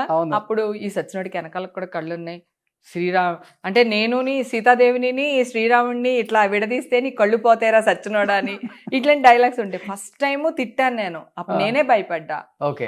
నేను ఇలా తిడితే హీరో గారు ఏమనుకుంటారు, మీరు ఇలా రాశారు, త్రివిక్రమ్ గారు, విజయభాస్కర్ గారు అంటే, లేదమ్మా ఆయన సీన్ తెలుసు అన్నారు. తర్వాత వెంకటేష్ బాబు వస్తాడు, పొద్దున్నే సీన్ చూసుకుంటాడు ఆయన, రిహార్సల్స్ అవన్నీ. రాగానే హేమా నీకు తెలుసా, నువ్వు నన్ను ఇలా తిడుతున్నావు అలా తిడుతున్నాడు, ఆయన తిట్టేసుకున్నాడు. అమ్మయ్య ఈయనే ఫిక్స్ అయ్యండి అంటే నా తిట్లు తినడానికి అనుకుని ధైర్యంగా యాక్ట్ చేశాను. కానీ మల్లేశ్వరి అసలు సినిమా అంతా కూడా చాలా ఫన్. అవును. కానీ ఇప్పుడు ఒకప్పుడు అందరి హీరోలతో చేశారు ఆల్మోస్ట్. 2022 నుంచా 23 నుంచా అసలు సినిమాలకి కంప్లీట్గా దూరం అయ్యారా, లేకపోతే డైరెక్టర్లు హీరోలే దూరం పెట్టండి అన్నారు? అసలుకి ఏం జరిగింది అసలుకి? నన్ను ఎవరు దూరం పెట్టమని అన్నారు. సరే, నన్ను దూరం పెట్టడానికి ఏ ఆర్టిస్టులు ఇప్పుడు క్యారెక్టర్స్ చేశారు చెప్పు, నాతో ఉన్న వాళ్ళు? అవును, ఆల్మోస్ట్ క్యారెక్టర్స్ రాలేదు. ఎందుకు స్కోప్ ఎక్కడ ఉంటుంది? బ్రహ్మానందం గారు తప్ప, ఎంఎస్ నారాయణ గారు లేరు, ఓకే, వైవిఎస్ లేరు, ధర్మ సుబ్రహ్మణ్యం లేరు, ఆహుతి ప్రసాద్ లేరు. సడన్గా ఒకే ఇయర్లో ఆల్మోస్ట్ 5-6 మెయిన్ కమెడియన్స్ చనిపోయారు. మాకు బ్రహ్మానందం, హేమ, ధర్మ సుబ్రహ్మణ్యం, రజిత, ఇంకో ఆర్టిస్టు సురేఖ, ఇట్లా క్యారెక్టర్స్ రాసేసేవాళ్ళు వాళ్ళ వైఫ్లు. కానీ వీళ్ళందరూ చనిపోవడం వల్ల మీరు కూడా చచ్చిపోయారు. మీ ఇండస్ట్రీలో కొంచెం గ్యాప్ వచ్చింది అది. సో తర్వాత బ్రహ్మానందం గారు కూడా కొంచెం, ఆయన కూడా సినిమాలు తగ్గించుకున్నారు, ఏదో జరిగింది మొత్తానికి. అలాగా క్యారెక్టర్స్ రాలేదు. సో దానివల్ల ఆల్మోస్ట్ అందరికి ఇప్పుడు క్యారెక్టర్స్ లేవు. 7-8 years అయిపోయింది, వేషాలు తగ్గిపోయి అందరికి వేషాలు తగ్గిపోయినాయి. నేను 2-3 వెబ్ సిరీస్ చేశాను మెయిన్ క్యారెక్టర్స్. అంకుల్స్ అని ఒక మూవీ ఒకటి చేశాను, 3 రోజెస్ ఒకటి చేశాను, లేచింది మహిళా లోకం అని ఇప్పుడు రిలీజ్ కుంది, అదొకటి చేశాను. లేదు, సినిమాల్లో మంచి క్యారెక్టర్లు రావట్లేదు, ఇంకా పిచ్చి పిచ్చి క్యారెక్టర్లు నేను యాక్ట్ చేయలేను. అది కాకుండా నాకు ఏమనిపించింది అంటే, ఒక స్టేజ్ లో ఒక కిచెన్, ఇల్లు, షూటింగ్స్ తప్ప నా లైఫ్ లో ఏం లేవు. I want to live my life as I wish. Okay, అని నాకు అనిపించింది. నా లైఫ్ నేను ఎలా జీవించాలనుకుంటున్నానో అలాగా జీవించాలి అని నాకు ఒక ఇదే అనిపించింది ఆఫ్టర్ లాక్డౌన్. ఓకే. అప్పటి నుంచి కొంచెం గ్యాప్ ఇట్స్ అంటే చిన్న చిన్న క్యారెక్టర్లు చేయడం మానేసాను అనమాట. ఓకే. ఇప్పుడు మీరు అనుకోవడం ఏంటంటే నా లైఫ్ ఏదో నేను లీడ్ చేయాలనుకుంటున్నాను అంటే ఇల్లు అంటే 30 years బిజీ బయటికి ఇంకొకలాగా వినపడింది. హేమ కొంచెం డిప్రెషన్లోకి వెళ్ళిపోయింది, ఫ్యామిలీ ఇష్యూస్, పేరుకి బంధం భార్యాభర్తలు కానీ ఇద్దరు కలిసి లేరు ఇప్పుడు. ఇదైతే ఒకటైతే డిస్కషన్ బయట నడిచినన్న విషయం మీకు తెలుసా? అవును అవునవును. ఇదిగో వీళ్ళే మీకు ఇష్టమైతే క్లారిఫై ఇవ్వండి. కాదు ఇందాక కొంతమంది నువ్వు డాష్ నేను డాష్ అని కొంతమంది గురించి మాట్లాడుకున్నాం కదా, ఇలాగా మీడియాకి వచ్చి ఇట్లా చిల్లరగా చేస్తున్నారు అనే ఒక విషయం మాట్లాడుకున్నాం కదా మనం. సో వాళ్ళు క్రియేట్ చేశారు. నేనంట డ్రింక్ ఇప్పుడే వాళ్ళు అడుగుతున్నాడు యాంకర్, హేమ గారికి మందు అలవాటు లేదు కదని యాంకర్ అడుగుతున్నాడు. జనరల్గా యాంకర్ ఇరికించే క్వశ్చన్ లేదు లేదు ఆవిడికి ఇప్పుడు అలవాటు చేసుకుంది, అప్పుడు లేదు ఇది చూసింది మరి మా ఇంటికి వచ్చి ఇలా ఉంటుంది అనమాట. అలాగే అదే ఇప్పుడు వాళ్ళ ఆయన కలిసి ఉండట్లేదు అనుకుంటున్నానని కొంతమంది డాష్లు అలా మాట్లాడడం జరిగింది అనమాట బయట. నేను ఒకటే చెప్తున్నా, 20 ఏళ్ళ నుంచి నా హస్బెండ్ని నేను కొడుకులాగా చూసుకుంటున్నా. మళ్ళీ చెప్తున్నా, మొగుడుకి పెళ్ళానికి డైవర్స్ ఉంటాయి, కొడుక్కి తల్లికి డైవర్స్ ఉండవు. ఓకే, నా జీవితంలో నా హస్బెండ్ నా కొడుకు, నా కూతురి కంటే నా హస్బెండ్కే నా లైఫ్లో ఇంపార్టెన్స్ అది. సో అందుకని ఎవ్వరు ఎలా పిచ్చిగా వాగినా, ఇప్పుడు మా మదర్ చనిపోయారు, మొత్తం వచ్చి నా హస్బెండ్ పక్క నుండి మొత్తం ఊర్లో అంతా తనే చూసుకున్నాడు. అవునా? మొత్తం తనే చూసుకున్నారు. ఇప్పుడు నాకంటూ ఏదైనా ఉంది అనుకుంటే ఒక ఈషా ఉంది, ఒక జాన్ ఉన్నాడు నా లైఫ్లో, అంతే. మదర్ లేదు కదా, మెయిన్ మదర్ నా లైఫ్లో మదర్ పోర్షన్ అన్నమాట. సో అనుకునేవాళ్ళు 100 అనుకుంటారబ్బా, నేను ఇచ్చే క్లారిటీ నేను ఇచ్చాను కదా. తల్లికి కొడుక్కి జీవితంలో డైవర్స్ ఉంటాయా? హీఈస్ మై సన్, అంతే. ఎందుకు ఎక్కడ మరి ఒక పోస్ట్ గానీ ఒక వీడియోలో కనిపించడం గానీ ఇద్దరు అసలు ఇష్టం నీకు? ఇప్పుడు 20 ఏళ్ల క్రితం ఇప్పుడు భావన ఎక్కడైనా చూసావా మీడియాలో? కెమెరామెన్ అని తెలుసు నాకు, అంతే. ఎప్పుడైనా చూసావా? 25 ఏళ్ళు మా మ్యారేజ్ అయ్యి 25 ఏళ్ళు అయింది ఇప్పుడు. ఓకే, 25 కంటే ఎక్కువైంది. ఓకే. సో ఇంతవరకు జాన్ ఎప్పుడైనా చూసావా? తను రాడు, ఏ షోలకి రాడు, తనకి ఇష్టం ఉండదు, తను బయట ప్రపంచానికి రాడు, తనకి నచ్చదు. నాకే చాలా బాధ ఉండింది యాక్చువల్గా. ఏంటి రాడు, బర్త్డే అయితే ఒక గులాబీ పువ్వు కొనివ్వరు, కనీసం ఒక ఆర్ట్ షేప్లో బెలూన్ కూడా కొనివ్వడు మా ఆయన, అట్లా నాకు ఫీల్ అయ్యేదాన్ని నేను యాక్చువల్గా. తను ఎక్స్పోజ్ చేయలేరు, అంటే ఎక్స్ప్రెషన్ లేదు తనకి, తను అంతే. మరి ఎట్లా ప్రేమించారు? ఏమో అలా ప్రేమించాను, పెళ్లి చేసుకుంటా అన్నాడు. ప్రేమిస్తానంటే చేసుకునేదాన్ని కాదేమో, మరి పెళ్లి చేసుకుందామని అడగడమే. ఓకే, రే ఇండస్ట్రీలో ఉండి పెళ్లి చేసుకుందాం అంటున్నాడు ఏంటి ఈ అబ్బాయి అని కొత్తగా అనిపించింది నాకు. సో అది ఆ ఒక్క వర్డ్ నచ్చింది, పెళ్లి చేసేసుకున్నారు దానికే. దానికే మా ఆయన 4000 సంపాదిస్తే నేను 4000 సంపాదిస్తే బతికేద్దాం అనుకున్నా. అదే మైండ్ సెట్ అంతే. మా హస్బెండ్ కంప్లీట్ మా హస్బెండ్ ఆయన ముస్లిము, నేను హిందూ. కానీ వాళ్ళ ఎక్కువ వెంకటేశ్వర స్వామిని బాగా ఇది చేస్తారు. మా మామయ్య గారు కూడా తిరుపతి అది వెళ్ళేవాళ్ళట, ఎస్డి లాల్ గారు. ఎన్టీఆర్తో 36 సినిమాలు ఏవో చేశారు ఆయన. ఓకే. సో మా బావగారు అసలు మొత్తానికి హిందూ అయిపోయారు. అవును, మీరు గారు ఆయన బొట్లు అవి పెట్టేసుకుని అసలు చాలా, అంటే నాకంటే ఎక్కువ పూజలు చేస్తారు, ఆయనకి ఎక్కువ పుణ్యం వస్తుందేమో నాకంటే, నేను చాలా ఎక్కువ భక్తి నాకు అలా. సో మా హస్బెండ్ కూడా రోజు లేచి దీపం పెడతారు ఆయన. ఓకే, దీపం పెట్టి దండం పెట్టుకున్న తర్వాతే టిఫిన్లు కానీ బ్రేక్ఫాస్ట్ కానీ ఏదైనా చేస్తారు తను కూడా, నా హస్బెండ్ కూడా. కానీ ముస్లిం. సో ఆ ఒక్క మాటకి మ్యారేజ్ చేసుకున్నాను అంతే తప్ప వాళ్ళకి ఎన్ని ఆస్తుంది మాకెంత ఆస్తుంది ఏంటి అనేది ఏం తెలియదు నాకు. ఓకే, తను సంపాదిస్తే నేను ఎంత సంపాదిస్తే బతికేద్దాం అనుకున్నాను, అలాగే బతికేసాను. మీ తోడుకోళ్ళు మన నాగభూషణం గారి కూతురు. అవును. మీ ఇద్దరి మధ్య ఎలా ఉంటుంది relation? Okay okay, not good not bad. Okay, మీ బావగారితో బాగుంటుంది? బావగారితో బాగుంటుంది, ఎందుకంటే వర్క్ చేసి మా తోడుగోడలతో ఆడబడుస్తూ అందరితో బాగానే ఉంటుంది. కానీ ఎక్కువ వాళ్ళు రారు, ఎక్కువ మేము వెళ్ళాము. సో అందరు కలిపి ఏదైనా ఒకసారి ఫస్ట్ నుంచి కూడా మ్యారేజ్ అయిన తర్వాత లవ్ మ్యారేజ్ తర్వాత జాన్ ఇంకా మా ఇంటికి వచ్చేసారు తను అక్కడి నుంచి. ఇంకా అలా లైఫ్ లీడ్ చేసేసాము. ఉమ్. ఇంకా అంత పెద్ద పట్టింపులు అలా ఏం లేవు. అమ్మ ఫస్ట్ లో అసలుకి అబ్జెక్షన్ చెప్పలేదా, ముస్లిం వద్దు? ముస్లిం అలా ఏం అబ్జెక్షన్ చెప్పలేదు, కానీ ఇప్పుడు పెళ్ళేంటి, అప్పుడు నేను ఎదిగే స్టేజ్లో ఉన్నాను కదా, మంచిగా క్షణక్షణం తర్వాత. సో మంచి మంచి మూవీస్ పడుతున్నాయి, సెకండ్ లీడ్కి వెళ్తున్నాను. సో తమిళ్లో ఒక సినిమా హీరోయిన్గా చేశాను, తర్వాత ఊరు పంచాయతీ అని ఒక సినిమా చేశాను, ఇంకొకటి మలయాళం సినిమా చేశాను అప్పుడు. ఇట్లా ఉన్నాయన్నమాట సినిమాలన్నీ. బాగా బిజీగా ఉన్న టైంలో మ్యారేజ్ చేసేసుకున్నాను. ఎంత ఉంటుంది ఏజ్ అప్పుడు మీకు? 19 yearsకే పెళ్లి 19 సంవత్సరాలకే. పాప పాప కొంచెం లేట్గా పుట్టింది. ఓకే. సో అంతే ఆలోచించా, నా మైండ్ అంతే. ఇప్పుడు ఇందాక అన్నావు కదా ఎలా బతుకుతారు, ఒకవేళ నీకు ఏదన్నా అయితే అంటే దోశల బండి పెట్టి బతికేస్తాను, ఎవడేమంటాడు నన్ను, నేను ఆటోలో వెళ్ళిపోతాను. ఇప్పుడు కూడా ఈషా ఆటోలో వెళ్తుంది తెలుసా ఆఫీస్కి, తన కారు ఉంది కానీ ఆటోలో వెళ్ళిపోతుంది ఆఫీస్కి. చాలా సింపుల్ ఫ్లై లైఫ్ అబ్బా నాది. గెంజడం అంటే చాలా ఇష్టం, నాకే కదా నా కూతురు కూడా ఇష్టం. సూప్ రైస్ అని తింటాం మేమిద్దరం, నేను నా కూతురు. అట్లా నేను అటు ఇటు కూడా బతికేస్తాను. అలా ఇలాగే బతకాలి, ఇట్లానే లగ్జరీగా ఉండాలని ఏం లేదు. అన్నిటికీ ప్రిపేర్ అయి ఉన్నారు లైఫ్ లో. అన్ని up and ఉంటేనేమో ఒకలాగా ఉంటుంది, అన్ని లేకపోతే ఇలా కూడా ప్రిపేర్ ఇలా కూడా ఉంటాము. అంటే ఆ స్టేజ్ కి ఏమైనా వచ్చారా ఒకనొక టైం కి? ఏం రాలేదు, భగవంతుడి దయ వల్ల. Touch wood. అంటే రాజోల నుంచి కాదు రాజోల వల్ల ఆ స్టేజ్ మనం వేరే వాళ్ళని నమ్మటం వల్ల వస్తుంది. లేదు, నేను అలా ఎవరిని కూడా నమ్మలా. నిజానికి నేను అంత ఫోకస్ చేయను, ఎక్కువ ఆలోచిస్తే వయసు వచ్చేస్తుంది అనే టైప్ నేను. అందుకని మీకు 52 అందరికీ తెలుసు. అది ఓకే, నాకేం ప్రాబ్లం. నా ఏజ్ నేను దాయాలనుకోవట్లేదు. ఈ ఏజ్ లో కూడా ఇంత అందంగా ఉన్నాను చూడు, అది పాజిటివ్ థింక్. అర్థమైందా? నాకు ఏజ్తో ప్రాబ్లం లేదు. ఇంకా నయ్యంలే, ఆడెవడో చెప్పానుగా నీకు, వికీపీడియానా ఆడెవడో దొంగ సచ్చినాడు, మా ఆయన డేట్ ఆఫ్ బర్త్ వేస్తాడు నాకు. అవునా?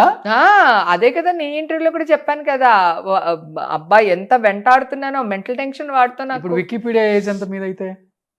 వాడా 67 వేస్తాడు డేట్ ఆఫ్ బర్త్. అసలు ఏమన్నా కొంచెమైనా ఏమన్నా అంటే అదిగో అన్నాను అంటారు. నేను వాళ్ళ జోలికి వెళ్ళను, వాళ్ళే నా జోలికి వస్తారు. నేనేమో చేతులు అడ్డు పెట్టుకుంటే అదిగో తిడుతుంది అంటారు. కానీ అట్లయినా కానీ మీకు మీ హస్బెండ్ కి 15 years డిఫరెన్స్ ఉందా? ఎందుకు 67? మా 67 అంటే ఇప్పుడు ఎంత ఉంటుంది తనకి? 5-6 years డిఫరెన్స్ నాకు నా హస్బెండ్ కి. ఓకే. ఇప్పుడు ఇషాకి వాళ్ళ ఫాదర్ తో బాగుంటుంది అటాచ్మెంట్? అసలు మేమందరం చాలా సరదాగా ఉంటాం. మా కుక్క పిల్ల ఉంది, మా ఇంట్లో అందరం అసలు మామూలుగా ఉండం అనమాట. బాగా కేరింతలు కొట్టుకుంటూ ఆడుకుంటా ఉంటాం, పరిగెడుతుంటా. మా ఆయన్ని నా కూతుర్ని కూడా నేనే గిలుతా ఉంటా. ఓకే. ఏదో ఒకటి గిలుతుంటా. నాకు మా హస్బెండ్ అంటే ఎంత ఇష్టం అంటే, మా ఆయన ఇది తింటాడు, మా ఆయనకి ఇది ఇష్టం, మా ఆయనకి ఇది కావాలి, మా ఆయన ఈ డ్రెస్ వేసుకోవాలి, మా ఆయన ఈ షూ వేసుకోవాలి, మా ఆయన అంటే తెల్లారు లెగిస్తే 90% నా హస్బెండ్ గురించి ఉంటుంది నాకు. కానీ మధ్యలో కొంతమంది ఆర్టిస్టులు మీ హస్బెండ్ కి లేనిపోని మీ మీద కొన్ని చెప్పడం వల్ల కొంత ఆయన.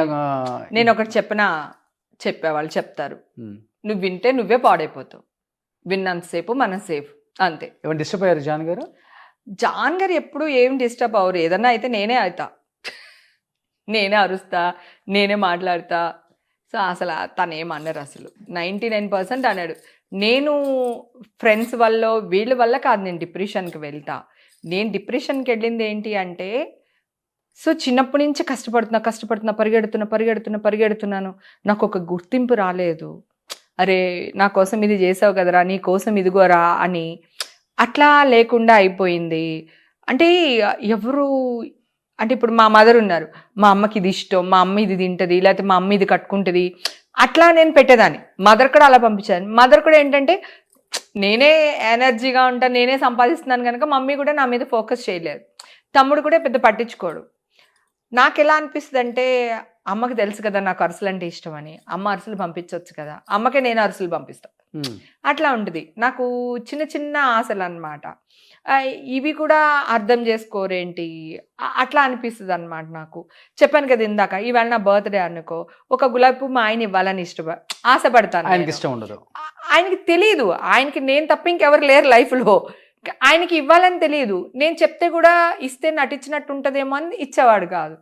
అట్లా ఉండేది. తర్వాత మా హస్బెండ్‌ని కూర్చోబెట్టి చెప్పేసాను. ఈషాని మా హస్బెండ్‌ని కూర్చోబెట్టి, నేను డిప్రెషన్‌కెళ్తున్నాను. నాకు ఏజ్ ఫ్యాక్టర్ కూడా ఉంది. సో, హార్మోన్ ఇది ఉంటాయి, చేంజెస్ ఉంటాయి కదా ఈ ఏజ్‌లో. నేను డిప్రెషన్‌కెళ్తున్నా. బిగ్ బాస్ ముందు ఇవన్నీ చెప్పేశారు కూర్చోబెట్టి. చెప్పేసాను కూర్చోబెట్టి. నేను అసలు హైడ్ అండ్ సీక్ చేయను. నేను నీతో కూడా ఏదన్నా ఉంటే 99.9% నిజం చెప్పేస్తాను. ఆ 0.1% అబద్ధం చెప్పను. నువ్వు చెప్తే హర్ట్ అవుతా అని చెప్పను అంతే. ఆ 0.1%. ఏం చెప్పారు ఎక్కడైనా హస్బెండ్‌కి సరే. పాపని కూర్చోబెట్టి? ఇదే చెప్పాను. నేను డిప్రెషన్‌లోకి నాకు వెళ్తున్నాను. డిప్రెషన్‌కి వెళ్తున్నాను. నాకు ఈ ఏజ్ ఫ్యాక్టర్ వల్ల, నాకు హార్మోన్ చేంజ్ అవుతున్న వల్ల నాకెందుకు నేను ఇలా ఫీల్ అవుతున్నాను. సో, నాకు నచ్చింది ఒక జిలేబీ నాకిష్టం. ఒక జిలేబీ తెచ్చిపెట్టండి. ఒక ఫ్లవర్స్ తెచ్చిపెట్టండి. నా కోసం మీరు నవ్వుతూ ఉండండి. నన్ను నవ్వుతూ ఉంచండి అని చెప్పి ఇషాకి, తనకి ఇద్దరికీ చెప్పాను. ఆ తర్వాత ఇషా బాగా అర్థం చేసుకుంది నన్ను. ఇప్పుడు కూడా ఇషా నాకు మల్లెపూలు తెచ్చిపెడుతుంటుంది. నాకు మల్లెపూలు అంటే పిచ్చి. ఓకే. చాలా ఇష్టం అన్నమాట అసలు. ఆ తర్వాత కూర్చోబెట్టి చెప్పిన తర్వాత అప్పుడు మా హస్బెండ్ కొంచెం చేంజ్ అవ్వి, తనకి నాకు కావాల్సినవి ఏమున్నాయి అన్నీ తీసుకురావడం, పెట్టడం. అలాగే ఈషా కూడా ఇప్పుడు అర్థం చేసుకుని, అమ్మ ఈ కూర బాగుంది, థ్యాంక్స్ అమ్మ అనడం. పువ్వులు తెచ్చిపెట్టడం, నాకు జిలేబీ ఇష్టం అని చెప్పి జిలేబీ తెచ్చిపెట్టడం. ఈషా తర్వాత అర్థం చేసుకుని తీసుకురావడం మొదలుపెట్టింది. అంటే మీ ఎక్కువ జీవితంలో మీరు ఎక్కువ ఇబ్బంది పెట్టారా మీ హస్బెండ్‌ని? మీ హస్బెండ్ మిమ్మల్ని ఎక్కువ ఇబ్బంది నేను పెట్టారా? అసలు ఎవరు డామినేషన్ ఎక్కువ? నేను డామినేషన్, మా ఇంట్లో మా ఆయనే నన్ను డామినేట్ చేస్తారు. అవునా? చాలా సీరియస్ అవుతాడు. నేను చాలాసార్లు అడిగాను కూడా, బావా నువ్వు నా మీద ఇంత సీరియస్ అవుతావు, మరి బయటికి వెళ్ళినప్పుడు ఎందుకు అంత సాఫ్ట్గా ఉంటావు అంటే, వాళ్ళు తిడితే ఊరుకుంటారేంటి, నువ్వైతే ఊరుకుంటావు కదా అనేవాడు. మిమ్మల్ని తిడతారా? అయ్యో భయంకరంగా తిట్టడం అంటే ఆ తిట్లు కాదు. వాళ్ళు కాఫీ పెట్టలేదు, కాఫీ బాగాలేదు, నువ్వు కూర చేయకుండా వెళ్ళిపోయావు, నాకు అన్నం పెట్టలేదు, ఇట్లా అలుగుతూ ఉంటాడు. అప్పుడు చెప్తూ ఉంటాడు. నేను షూటింగ్లో డైలాగులు రాక ఎండలో నుంచుని చిక్కాకులో ఉండినప్పుడు వీళ్ళు ఇది చేశారా, పర్వాలేదు అది చేశారా అనేవాడు అనమాట. అప్పుడు మళ్ళీ ఆయన ఫోన్ కట్ చేసి మళ్ళీ డైలాగులు చెప్పేసి మళ్ళీ క్యారవెల్లకు వచ్చి వస్తే సార్కి ఇది పెట్టలేదంట ఏం చేస్తున్నావే అని చెప్పేసి మళ్ళీ దాని మీద అరిచి మళ్ళీ అది కాఫీ పెట్టించి ఇట్లా ఉండేది. అంటే ఎక్కువ పని చేసేసాను నేను. ఓకే. యాక్చువల్గా ఒకవేళ తను షూట్ లేదు, ఇంట్లో ఉన్నారు, కాఫీ కావాలంటే పనమ్మాయికి నాకు ఇలా కావాలని చెప్పొచ్చు. కానీ నేను ఎక్కడో షూటింగ్ చేస్తున్నాను, ఏ బాధలో ఉన్నాను, ఏ టెన్షన్లో ఉన్నానో అర్థం చేసుకోకుండా ఫోన్ చేసి అట్లా చెప్పేవాడు. నా కూతురు, మమ్మీ నాకు తినడానికి ఇది కావాలి మమ్మీ, నాకు అది లేదు మమ్మీ అంటది. అక్కడ నేను ఎలా ఉన్నానో ఏంటో వీళ్ళకి అవసరం లేదు. వీళ్ళు ఎలా చెప్పారు. అక్కడికి పొద్దున్నే నేను వంట చేసి, టిఫిన్లు చేసి, చట్నీలు చేసి, మధ్యాహ్నానికి లంచ్కి కూరలు చేసి పెట్టి, నేను బాక్స్ తీసుకుని షూటింగ్కి వెళ్ళేదాన్ని. ఓకే. మళ్ళీ షూటింగ్ నుంచి వచ్చి మళ్ళీ చపాతీలు చేసుకుని, వాళ్ళకి అంటే జాన్కి చపాతీ ఇష్టం అయితే తనకి చపాతీ చేసి, ఈషాకి రైస్ చేసి, మళ్ళీ ఈషాకు ఒక కూర, జాన్కి ఒక కూర చేసి నైట్ వాళ్ళకి ఫుడ్ పెట్టి షూటింగ్కి వచ్చిన తర్వాత వచ్చి అప్పుడు పడుకుని మళ్ళీ పొద్దున్నే లేచి మళ్ళీ అగైన్ అదే పని. ఈ లాక్డౌన్లో నాకు అప్పుడు ఈజీగా అంటే 44, 45 ఆ ఏజ్ ఉంటుంది కదా. ఆ ఏజ్ ఆ షూటింగ్స్ లేనప్పుడు ఒక ఏంటి నా లైఫ్, నేనేం చేశాను ఇన్ని సంవత్సరాలు. అప్పుడు చిన్నప్పుడు తమ్ముడు, చిన్నప్పుడు అమ్మ, ఫ్యామిలీ, ఆ బర్డింగ్స్, రెంట్లు కట్టాలి, నెల వచ్చేసరికి పాలోడికి డబ్బులు ఇవ్వాలి, కూరగాయలు కొనాలి, ఈ టెన్షన్స్. మ్యారేజ్ అయిపోయింది. మ్యారేజ్ తర్వాత జాను నన్ను యాక్ట్ చేద్దన్నారు. తనకు వచ్చే సంపాదనలో ఎలా ఉండాలి, తను వచ్చే సంపాదనలో ఎంత మిగిల్చుకోవాలి, ఎట్లా ఇల్లు కొనుక్కోవాలి. నేను అప్పుడే ఇల్లు కొనుక్కున్నా. 95కి నేను ఇల్లు కొనుక్కున్నా. 94లో ఇల్లు కొనేసాను, 95లో గృహప్రవేశం చేశాను.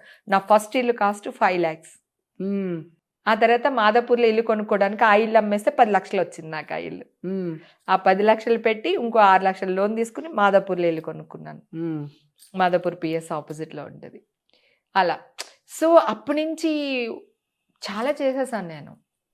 తెలియకుండా ఎనర్జీ లెవెల్స్. షూట్కి వెళ్తాను కదా, షూట్లో మాట్లాడుతూనే ఉంటా, తిరుగుతూనే ఉంటా, డైలాగ్ చెప్తూనే ఉంటా, సరదాగా ఉంటా.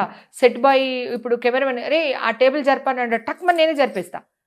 మళ్ళీ ఆడెక్కడి నుంచో పరిగెత్తుకొచ్చి ఈడు జరిపి అంత ఉండదు. బ్రహ్మానందం అన్న తిట్టా ఉండడు. ఆగు ఉన్నాడుగా సెట్ అబ్బాయి, వాడికి అందుకే జీతం ఇస్తున్నారు, ఎందుకు జరిపిస్తారు.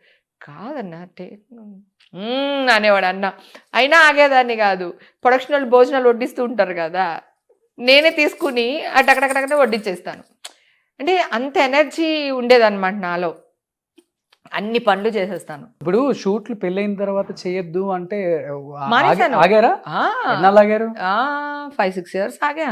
ఆ, 4-5 ఇయర్స్ మినిమం ఇంట్లోనే ఉన్నా. పాప పుట్టిన అప్పుడే తర్వాత. జగనన్నే పెళ్లి, అదే పూరి జగనన్నకి పెళ్లి చేసి ఆ జగనన్న ఎపిసోడ్ లో యాక్ట్ చేసేదాన్ని నేను అప్పట్లో. ఉమ్, ఆ తర్వాత మానేసిన తర్వాత జగనన్నయ్య మేమందరం పక్క పక్క ఇంట్లో, నేను పైన ఇంట్లో, అన్న వాళ్ళు కింద ఇంట్లో. నేను కొనుక్కున్నాను చెప్పాను కదా సనత్ నగర్ లో, ఆ ఇంట్లో కింద అన్న వాళ్ళు రెంట్కు ఉండేవాళ్ళు, కృష్ణవంశీ వీళ్ళందరూ అక్కడికి వచ్చేవాళ్ళు. ఉమ్, అలా. సో జాన్ గారి సంపాదన మీద దాచి దాచి ఇల్లు కొనేసాను నేను. ఓకే. మంచి కెమెరామెన్ కదా ఆయన. చాలా మంచి గారు కెమెరామెన్, గాని, బాగా ఆయన బిజీగా గాని. ఉండేవాళ్ళు. సో సనత్ నగర్ ఇల్లు అలా దాచి దాచి కొనేసా. ఏంటి, అందరికి భోజనాలు పెట్టేదాన్ని, అందరితో సరదాగా ఉండేదాన్ని, గుళ్ళకి వెళ్ళేదాన్ని, అన్నీ చేసేదాన్ని, But మళ్ళీ ముస్లిం- డబ్బులు దాచేదాన్ని. ముస్లిమ్స్ వాళ్ళ ఎక్కువ ఫాలో అయ్యే వల్ల పెళ్ళైన తర్వాత. లేదు, ఎందుకంటే మీర్ గారు వాళ్ళ వైఫ్ హిందూ.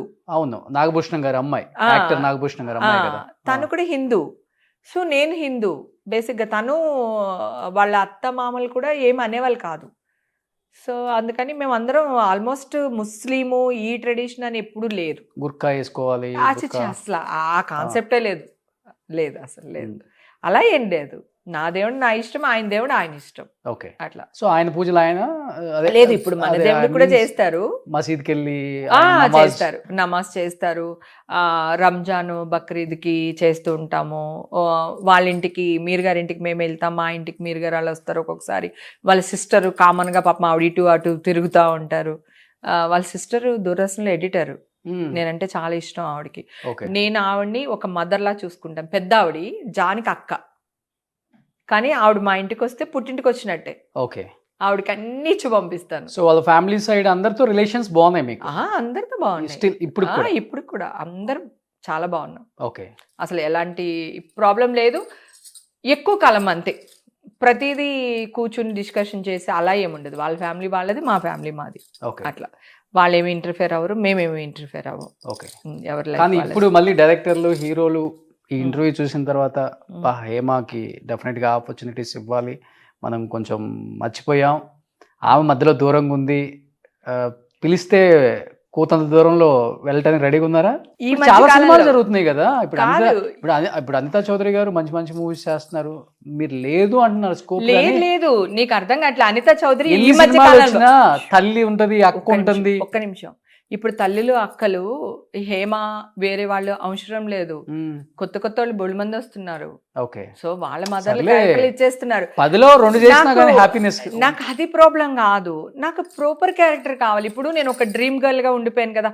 ఒక ఏమంటారు, కోవేసర్ల అన్నారు. కోవేసర్ల గారి కంటే ముందు శ్రీలక్ష్మి గారు మనకి కదా. శ్రీలక్ష్మి గారు, శ్రీలక్ష్మి తర్వాత కోవేశ్వర్ల మనకి, కోవేశ్వర్ల తర్వాత హేమ తర్వాత ఇంకెవరు లేరు. సో అలాంటి క్యారెక్టర్స్ అప్పుడు అలాంటి సినిమాలు వచ్చాయి, ఇప్పుడు అలాంటి సినిమాలు లేవు. మనమే అడ్జస్ట్ అవ్వాలి. డైలాగులు లేని వేషాలు నేను వేయలేను. మరీ డైలాగులు లేకుండా మరి అలాగే ఉంటున్నాయి. చాలా మంది నాకు ఆర్టిస్ట్లే వెళ్తున్నారు వెనకాల బ్యాక్గ్రౌండ్ లో నుంచోడానికి. నేను అలా చేయలేను. నాకు ప్రాపర్ గా మంచి క్యారెక్టర్ ఇచ్చి ప్రాపర్గా చేస్తే నేను చేస్తాను. నేను చేయనని అనట్లే, చేస్తాను. అది కూడా ఈ మధ్యకాలంలో ఎందుకు చేస్తాను అంటున్నానంటే, మొన్న ఇష్యూ వచ్చినప్పుడు అందరూ నాకు చేతులు పట్టుకొని నువ్వు మళ్ళీ యాక్ట్ చేయాలి, మేము అందరం నీతో ఉన్నాము, నువ్వు ఏ తప్పు చేయలేదు, నువ్వు ఫైట్ చేయి, నీ వెనకాల మేము ఉన్నాము అని చెప్పి కొన్ని, అంటే నేను ఒక 1 year కదా ఆ ఇష్యూ జరిగి, ఈ 1 yearలో నేను చాలా ట్రావెల్ చేశాను. పల్లి టూర్లు అట్లా అన్ని చోట్లకి వెళ్ళాను కదా. అన్ని చోట్ల దగ్గర జనాలు అక్క అని అదని ఇది అని. మొన్న కూడా గుడికి వెళ్ళాను, వెంకటేశ్వర స్వామి గుడికి, వైకుంఠ ఏకాదశికి అనుకోకుండా వెళ్ళాను. అక్కడ కూడా అందరు ఎంపీలు, ఎమ్మెల్యేలు వీళ్ళందరూ వెళ్తున్నారు. వాళ్ళందరినీ ఎవరు పట్టించుకోవట్లేదు. హేమ అనేసి నన్ను పట్టుకోవడం, నాతో మాట్లాడడం, నాతో ఫోటోలు దిగడం, అక్కడ ఉన్న ఆఫీసర్స్ కానీ ఆ గుళ్ళో మనల్ని జరపడానికి. నేను కూడా వచ్చాను ఆ రోజు. మీరు, మాధురి, దువ్వాడ సీని గారు, ఆ లైన్ లో చాలా మంది ఉన్నారు. ఇంకో వేరే ఎమ్మెల్సీ గారు, వాళ్ళందరూ, నేను వేరే వాళ్ళతో వెళ్ళాను. అందరు లైన్ లో ఉన్నారు. అందరూ నాకు తెలిసిన వాళ్ళే కదా, అందరితో మాట్లాడుతున్నాను. కానీ ఆ లైన్ లో కూడా ఆ గుళ్ళో పనిచేసే వాళ్ళు కానీ, సెక్యూరిటీ వాళ్ళు కానీ, లేకపోతే మనకి వాలంటీర్స్ ఉంటారు చూడు, వాళ్ళు కానీ అందరూ అమ్మా నువ్వా ఎలా ఉన్నావు అమ్మా బాగున్నావు అమ్మా అని పలకరించేసి మెల్లిగా రామ్మా అని చెప్పేసి, అంటే దేవుణ్ణి చూడడానికి లాగుతూ ఉంటారు కదా. సో మెల్లిమెల్లిగా లాక్కి రావడం. ఏ గుడికి వెళ్ళినా కూడా ఆ గుడిలో ఉన్న పెద్దవాళ్ళందరూ వచ్చేసి బుగ్గలు గిల్లేసి బంగారం నువ్వు బాగుండాలని ఇలా అనేసి, పెద్దవాళ్ళు అనమాట, వయసులో పెద్దవాళ్ళు, పూజనీయులు చాలా మంది అన్నమాట. నువ్వు యాక్ట్ చేయాలి, నువ్వు ఎందుకు యాక్ట్ చేయట్లేదు, నువ్వంటే మాకు ఇష్టం, మాకు ప్రాణం, అది ఇది అని ఇన్ని వేల మంది నన్ను బ్లెస్ చేస్తేనే నేను ఇప్పుడు క్లీన్ చిట్తో బయటపడ్డా. కానీ ఎన్ని వేల మంది చేసినా ఒక 10 మంది ఉంటారు మన వాళ్ళు, కొన్ని కాంపౌండ్స్ ఉంటాయి కదా, అవును. అందరూ మీకు మంచి వెల్ విషెస్ ఫ్రెండ్సే కాబట్టి ఒక సాయంత్రం పూట కూర్చొని వాట్సాప్లో మెసేజ్ పెట్టడం, నేను మళ్ళీ బ్యాక్ రావాలనుకుంటున్నాను చెప్పండి మర్చిపో అంటే యా, యా. కూడా మంచి క్యారెక్టర్ పిలవండి అని హీరోస్కి పెట్టొచ్చు, డైరెక్టర్స్కి పెట్టొచ్చు. అది పెట్టొచ్చు. చిన్నతనంగా ఫీల్ అవుతారా లేకపోతే నిజంగా పెట్టారా? ఎవరికైనా పెట్టారా? 100% పెట్టొచ్చు, పెట్టకూడదని ఏం లేదు. నా జీవితంలో ఇంతవరకు ఆల్బమ్ పట్టుకుని ఆఫీస్లే తిరగలేదు నేను. రావడం వేషాలు వచ్చినాయి, లక్కీగా డాన్స్ క్లాస్ నుంచి అట్లా ఆర్టిస్ట్ అయిపోయాను. నా ప్రాబ్లం మిర్జాపురం యువరాని కూడా నేను ఎప్పుడు యువరాని అనుకుంటే ఎట్లా కుదురుతుంది? ఆమె కూడా ముసలి అయిపోతుంది, ఆమెకి ముడతలు నేను వస్తున్నట్టు. అనుకోవట్లేదు నాన్న, మరి నేను ఆల్బమ్ పట్టుకోలేదు అంటే ఇప్పుడు సినిమా మారిపోయింది. నీకు అర్థం కావట్లేదు. ఇప్పుడు వేషాలకి మనం వెళ్ళినంత మాత్రాన వేషాలు రావు, మనం వెళ్ళనక్కర్లేదు కదా. సో కాదు నేను చేస్తానంటున్నా, ఒక చేయడానికి. చెప్తా వినండి. ఇప్పుడు ఒకప్పుడు కోదండరామరెడ్డి గారు, రాఘవేంద్రరావు గారు, కోడి రామకృష్ణ గారు వీళ్ళందరి దగ్గర అసిస్టెంట్ చేసిన వాళ్ళు డైరెక్టర్లు అయ్యారు, మీరు చేసిన వాళ్ళు. అవును, అందుకే కదా. ఇప్పుడు వచ్చిన వాళ్ళు అసిస్టెంట్లకు ఎవరు చేయట్లా, అవును డైరెక్టర్లు అయిపోతున్నారు. అవును, అంటే టాలెంట్, మంచి కథ, హీరో దొరుకుతున్నాడు, సినిమా చేసేస్తున్నారు, టాలెంట్ చూపిస్తున్నారు. అవునవును. వాళ్ళందరికీ హేమ తెలియడం లేదు, అనిత చౌదరి తెలియడం లేదు, లేకపోతే మన సురేఖ వాణి గారు, రజిత గారు వీళ్ళందరూ తెలియడం లేదు వాళ్ళకి. ఒకసారి మనం గుర్తు చేసుకోవాలంతే, మనం కూడా ఉన్నామని. నీ మాటకి నేను అడ్డు చెప్పట్లేదు, యు ఆర్ కరెక్ట్. కానీ నేను చెప్పేది ఏంటంటే ఇప్పుడు వరకు నేను యాక్ట్ చేయాలనుకోలేదు. ఇప్పుడు ఈ 1 ఇయర్ ఏదైతే ఉందో, నేను ఏదైతే ట్రావెల్ చేసుకుంటూ వచ్చానో, ఈ 1 ఇయర్ ట్రావెల్లో నాకు అర్థమైంది ఏంటంటే, నేను ఇప్పుడు ఏదైతే ఉన్నానో అది అంతా సినిమా మహత్యం, సినిమా వల్లే వచ్చింది నాకు. ఆ చామ్ కానీ, ఆ ఇది కానీ, ఇప్పుడు ఇంతమంది అభిమానిస్తున్నారు, ఇంతమంది గుళ్ళల్లో నా కోసం పూజ చేశారు, నేను బయటపడాలి అని, మా హేమక్క బాగుండాలని నన్ను బ్లెస్ చేసిన వాళ్ళు కానీ, ఇందాక చెప్పాను కదా బాగుండాలమ్మని దిష్టి తీసిన వాళ్ళు కానీ, వీళ్ళందరికీ ఈ అభిమానం ఎక్కడి నుంచి వచ్చింది? రాజుల్లో ఉన్న అమ్మాయి మీద రాలేదు, సినిమా ఇండస్ట్రీలో ఉన్న హేమ మీద వచ్చింది. హేమ మీద వచ్చింది, ఓకే, హేమ మీద వచ్చింది. ఆ హేమ ఇప్పుడు వాళ్ళకి సొంతం అవ్వాలనుకుంటున్నాను, వాళ్ళ కోసం యాక్ట్ చేయాలనుకుంటున్నా. ఇది వరకు నా కోసం యాక్ట్ చేయాలనుకున్నాను, రైట్? ఇప్పుడు ఫోన్ చేస్తే ఎత్తుతారా? ఇప్పుడు నేను ఎప్పుడు ఎత్తుతాను, మీరు కాదు, చేయను అని చెప్తా. మీరు చేస్తే ఎత్తే వాళ్ళు ఉన్నారా? ఎందుకు ఎత్తారు? రీసెంట్ గా త్రివిక్రమ్ గారితో కూడా మాట్లాడాను, ఏమన్నారు? మొన్న నాగార్జున గారితో మాట్లాడాను. సో ఏమనలేదు. నేను ఏంటండి మీరు అస్తమానం నెలకొక నెంబర్ మార్చేస్తున్నారు, మీ నెంబర్ పట్టుకోవాలంటే ఎక్కడో పైనుంచి రికమెండేషన్ రావాల్సి వస్తుందని అన్నా. అంటే నీకు అసలు నెంబర్తో పనే ఉంది, నీకు ఎప్పుడు మాట్లాడాలనిపిస్తే ఇంటికి వచ్చేసే, ఇంట్లోనే మాట్లాడుకోవచ్చు అని అన్నారు. ఇప్పుడు అంతా ఆఫీస్ అంతా ఇంట్లోనే పెట్టేశారంట. నాకు కూడా తెలియదు, నేను చాలా సంవత్సరాలు అయింది త్రివిక్రమ్ గారితో మాట్లాడిన, అసలు మాట్లాడలా. ఎంతో కొంత నాకు ఒక గాడ్ ఫాదర్ ఇండస్ట్రీలో ఉన్నారు అని చెప్పుకోవాలి అంటే ఆయన ఒక్కరే. సో ఆయనకి నేను ఏదన్నా చేసేటప్పుడు, బిజినెస్ చేసేటప్పుడు నాగార్జున గారితో మాట్లాడతా, నేను ఏదైనా ఒక ఇష్యూలో ఉన్నాడప్పుడు త్రివిక్రమ్ గారితో మాట్లాడతా. సో నాకు ఇష్యూస్ ఏం లేవు. ఈ ఇష్యూ వచ్చినప్పుడే ఇద్దరితోని మాట్లాడాను అనమాట. ఇంటికే రమ్మన్నారు. సో నీకు నెంబర్తో పని ఉంది, ఇంటికి రమ్మన్నారు. సో ఇప్పుడే కదా నేను యాక్ట్ చేయాలని డిసైడ్ అయ్యాను. లాస్ట్ ఇయర్ డిసెంబర్లోనో నవంబర్లోనో డిసైడ్ అయ్యాను యాక్ట్ చేయాలి అని. ఇప్పుడు కొత్త సంవత్సరం వచ్చింది కదా, ఇప్పుడు మధ్యలో మదర్కి ఇలా అయిపోయింది, మళ్ళీ వెళ్దాము మాట్లాడదాము. నేను చెయ్యను, పొగరేం లేదు నాకు, చెయ్యనని కాదు, నేను వెళదాం అనేసరికి మదర్కి ఇలా అయ్యింది. సరే మళ్ళీ కొన్ని రోజులు బ్రేక్ తీసుకున్నాము. ఇప్పుడు ఇక్కడి నుంచి కొత్త సంవత్సరం పండగ వెళ్ళిపోగానే అందరినీ వెళ్ళి కలిసేసి వస్తాను. కానీ మీరు ఒకప్పుడు యాక్ట్ చేసిన హీరోలందరూ ఓన్లీ తెలుగు లేకపోతే సౌత్లో స్టార్స్, ఇప్పుడు పాన్ ఇండియా, పాన్ వరల్డ్ అయిపోయారు. ప్రభాస్, రామ్ చరణ్, జూనియర్ ఎన్టీఆర్. అవును, ఇప్పుడు హేమ గారు ప్రభాస్ కాల్ చేస్తే ప్రభాస్ లిఫ్ట్ చేసే స్థాయిలో. అంటే జనరల్ గా నా పెద్ద హీరోలతోనే నాకు టచ్ లో ఉన్నాను, కానీ చిన్న హీరోల నెంబర్స్ ఎవరి నా దగ్గర లేవు. కానీ నెంబర్లు ఉంచారా అవే? నేను వెళ్ళాలి అనుకుంటే నాకు ఎన్టీఆర్ని ఒక రోజు బాబు నాకు చూడాలనిపించింది అని చెప్పి వాళ్ళ మేనేజర్ చేత కవర్ పెట్టాను. సరే అమ్మా ఎక్కడున్నావు అన్నారు. ఇట్లా ఇంట్లో ఉన్నాను బాబు అంటే ఇమ్మీడియట్గా ఎన్టీఆర్ మా ఇంటికి వచ్చారు. సనత్ నగర్ సారీ ఇక్కడ మాదాపూర్ పోలీస్ స్టేషన్ ఆపోజిట్లో ఉంది కదా, నువ్వు వచ్చావు చూడు, ఆ ఇంటికి వచ్చారు ఎన్టీఆర్. అమ్మ చెప్పు ఎలా ఉన్నావు ఏంటమ్మా అది ఇది అని మాట్లాడారు. సో నాకు నా హీరోలకి నేను కౌరు పెడితే చాలు, నన్ను చూడడానికి నన్ను రమ్మంటారు, వాళ్ళన్నా వస్తారు. నాకు అసలు అలాంటి డోకలు ఏమీ లేవు. మొన్న కూడా రీసెంట్గా రాఘవేంద్ర గారు ఫోన్ చేశారు, ఏంటి అమ్మాయి ఐస్ బాత్ అంట అదంట, అసలు సాధించావు, నిలబడ్డావు, నీ అంత అమ్మాయిని నేను చూడలేదు, అసలు ఎక్కడ రాజోలు అంటే ఊరాదు, డిపమైన్ అని ఒక హార్మోన్ గురించి మాట్లాడుతున్నావు నువ్వు, ఈ ఐస్ బాత్ లో డోపమైన్ అనే హార్మోన్ ఏదైతే ఉందో దాని గురించి మాట్లాడుతున్నా. నేను దాన్ని నాకు ప్రొనౌన్సియేషన్ ఏదైనా రాలేదనుకో నేను సిగ్గుపడను, ఇమ్మీడియట్ గా నేను ఏం చేస్తాను హ్యాపీ హార్మోన్ అని కూడా అంటారు దాన్ని. సో నాకు ఇది రాకపోతే అది మాట్లాడేస్తాను. అసలు అలా ఎలా మాట్లాడగలుగుతున్నావు నువ్వు, ఇంత ఎలా చేయగలుగుతున్నావు నువ్వు, చాలా ప్రౌడ్ మూమెంట్, నాకు చాలా హ్యాపీగా ఉంది. కంగ్రాచులేషన్ చెప్పారు మొన్న మనకి క్వాష్ అయిపోయిందని. ప్రభాస్ గారు వాళ్ళ కజిన్ మాకు బాగా క్లోజ్ అన్నమాట. నేను ఎప్పుడైనా కావాలనుకుంటే ఇమ్మీడియట్ గా వెళ్ళగలుగుతా. నాకు ఇండస్ట్రీ అబ్బా, నా అమ్మ నాన్న అక్క బావ చెల్లి శత్రువులు మిత్రులు అందరూ ఇక్కడే ఉన్నారు నాకు. సో నాకు ఇక్కడ ఇది నా అడ్డా, నేను ఎప్పుడు ఏది కావాలనుకున్నా జరుగుద్ది. సో తర్వాత వచ్చిన యంగ్ హీరోస్ ఎక్కువ బాబు బాబు అంటారు కదా మీ ఆర్టిస్టులు అందరూ? తర్వాత వచ్చిన వాళ్ళని కాదు, యాక్చువల్ గా నాగార్జున గారిని నేను బాబు అని పిలుస్తా, ఓకే, బాలయ్య బాబుని బాబు అని పిలుస్తా, మహేష్ బాబుని మహేష్ అని పిలుస్తాను, ఒక్కొక్కసారి బాబు అంటాను. కానీ ఎక్కువ మహేష్ మహి అనే పిలవడం అలవాటు, అంటే జనరల్ గా అలాగే పిలుస్తా. ఎక్కువ ఆయనతో ఎక్కువ సినిమాలు ఎక్కువ క్యారెక్టర్స్ చేశాను కదా, అందుకంటే ఎక్కువ రోజులు చేసేదాన్ని. అలాగే నాగశౌర్య వీళ్ళనే నాగశౌర్య అని శౌర్య అని పిలుస్తాను, ప్రభాస్ ని డార్లింగ్ అనే పిలుస్తాను. ఆయన ఎలాగా అందరినీ డార్లింగ్ అని పిలుస్తారు, నేను ప్రభాస్ ని డార్లింగ్ అని పిలుస్తాను. నాగార్జున గారిని వెంకటేష్ గారు అని పిలుస్తాను. బాబు అనేది తక్కువ, ఓన్లీ బాలయ్య బాబు నాగార్జున గారిని బాబు అని పిలుస్తా, ఇద్దరిని పిలుస్తా బాబు అని. బాలయ్య బాబు ఈషా పుట్టినప్పుడు కాల్ చేసి బాబు ఇలా పాప పుట్టింది బాబు అని చెప్పేసి అన్నాను అనమాట. అంటే ఆహా అవునా అది ఇది అన్నారు.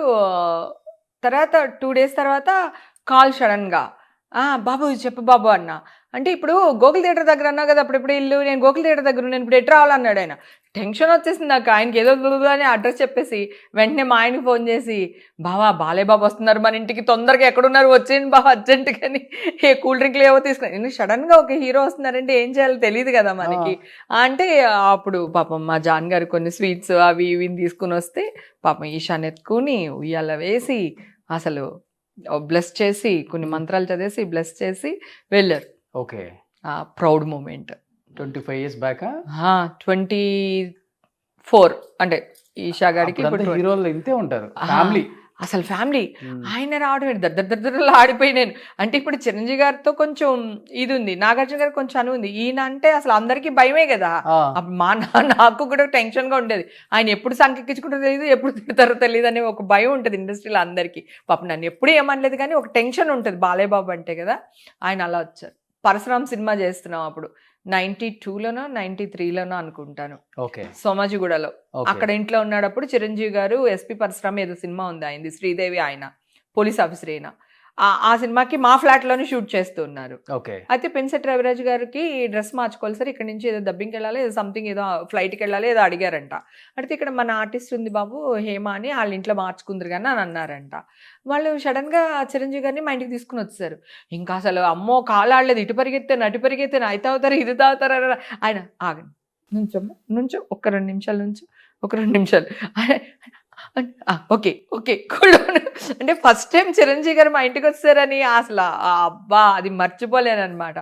అప్పుడు ఆయన డ్రెస్ మార్చుకుని మా ఇంట్లో కాఫీ తాగి కూల్ డ్రింక్ తెప్పించా, కూల్ డ్రింక్ తాగినన్నారు, మళ్ళీ నేనే కాఫీ పెట్టించా, కాఫీ తాగి వెళ్ళారు. అప్పటికి ఇంకా చిరంజీవి గారితో నేను సినిమాలు చేయలేదు, చిరంజీవి గారిని చూడాలని ఒక కోరిక. షూట్ జరిగేటప్పుడు వెళ్ళి ఆ దూరం నుంచి అసిస్టెంట్ డైరెక్టర్ పక్కన డైరెక్టర్ గారి పక్కన నుంచి చూసేదాన్ని, కానీ దగ్గరికి వెళ్ళి ఈ అమ్మాయి ఇలా అని పరిచయం చేసే అంత కాదు. అప్పటికే క్షణం అయ్యింది అంతే, నాకు రిలీజ్ అయింది, 2-3 సినిమాలు చేస్తున్నాను. అంత పెద్దగా నన్ను తీసుకెళ్లి పరిచయం చేసే అంత ఆర్టిస్ట్ ని కూడా కాదు చిరంజీవి గారికి. అలాంటిది చిరంజీవి గారు మా ఇంటికి వచ్చేసారంటే అలా టెన్షన్ పడిపోయాను. కానీ ఎన్ని మెమరబుల్ మూమెంట్స్ కదా. చాలా అసలు. తర్వాత స్టేట్ ఆర్ట్ గ్యాలరీలో నాగార్జున గారు షూటింగ్ చేస్తున్నారు. మా ఇల్లు స్టేట్ ఆర్ట్ గ్యాలరీ పక్కనే ఇంకొక ఇల్లు చెప్పాను కదా, ఆ ఇల్లు. ఎన్ని ఇళ్ళు ఉన్నాయి మొత్తం మీకు? 2 ఇళ్ళే. ఇది అదే. అయితే స్టేట్ ఆర్ట్ గ్యాలరీకి వెళ్ళాను నేను. వెళ్ళి బాబు ఇక్కడే మా ఇల్లు, రండి బాబు కనీసం లంచ్ కన్నా రండి బాబు అది ఇది అని అన్నా. అంటే లంచ్కి రాను కానీ ఒక 10 నిమిషాలు వస్తాను, అది ఇవాళ రాను, రేపు కూడా ఇక్కడే ఉంటాను, రేపు వస్తాను అని చెప్పారనమాట. లంచ్ టైంలోనే వస్తాను కానీ లంచ్ వద్దులే అది ఇది అని అన్నారు. సరే అని చెప్పేసి వస్తానన్నారు కదా. ఇల్లంతా సర్దేసి అసలు చంద్ర ఉండేవాడు. చంద్రని బాబు ఏం తింటారు, ఏం తాగుతారు, ఇవన్నీ అడిగి నేను లైన్గా ఆయనకి 4-5 రకాలు ఆయన చెప్పాడు 4-5 టైమ్స్.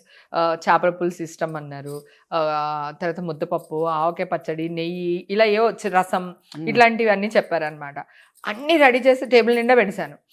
ఆయన కూర్చోగానే ఎందుకు నీ చేసావు, ఒకటే చేయమన్నాను కదా, అసలు లంచ్కి రానన్నాను కదా, అది ఇది అని చెప్పేసి ఇంకప్పుడే అంతే బాబు పర్లేదు ఇది కొంచెం ఇది కొంచెం ఇది కొంచెం అని చెప్పేసి కొసరు కొట్టు వడ్డించాను ఇంట్లో.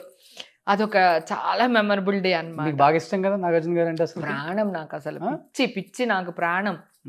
ఆయన కూడా అంత మంచి లైఫ్ లో ఏదో మీకు చాలా పెద్ద సహాయం చేశారా, హెల్ప్ చేశారా?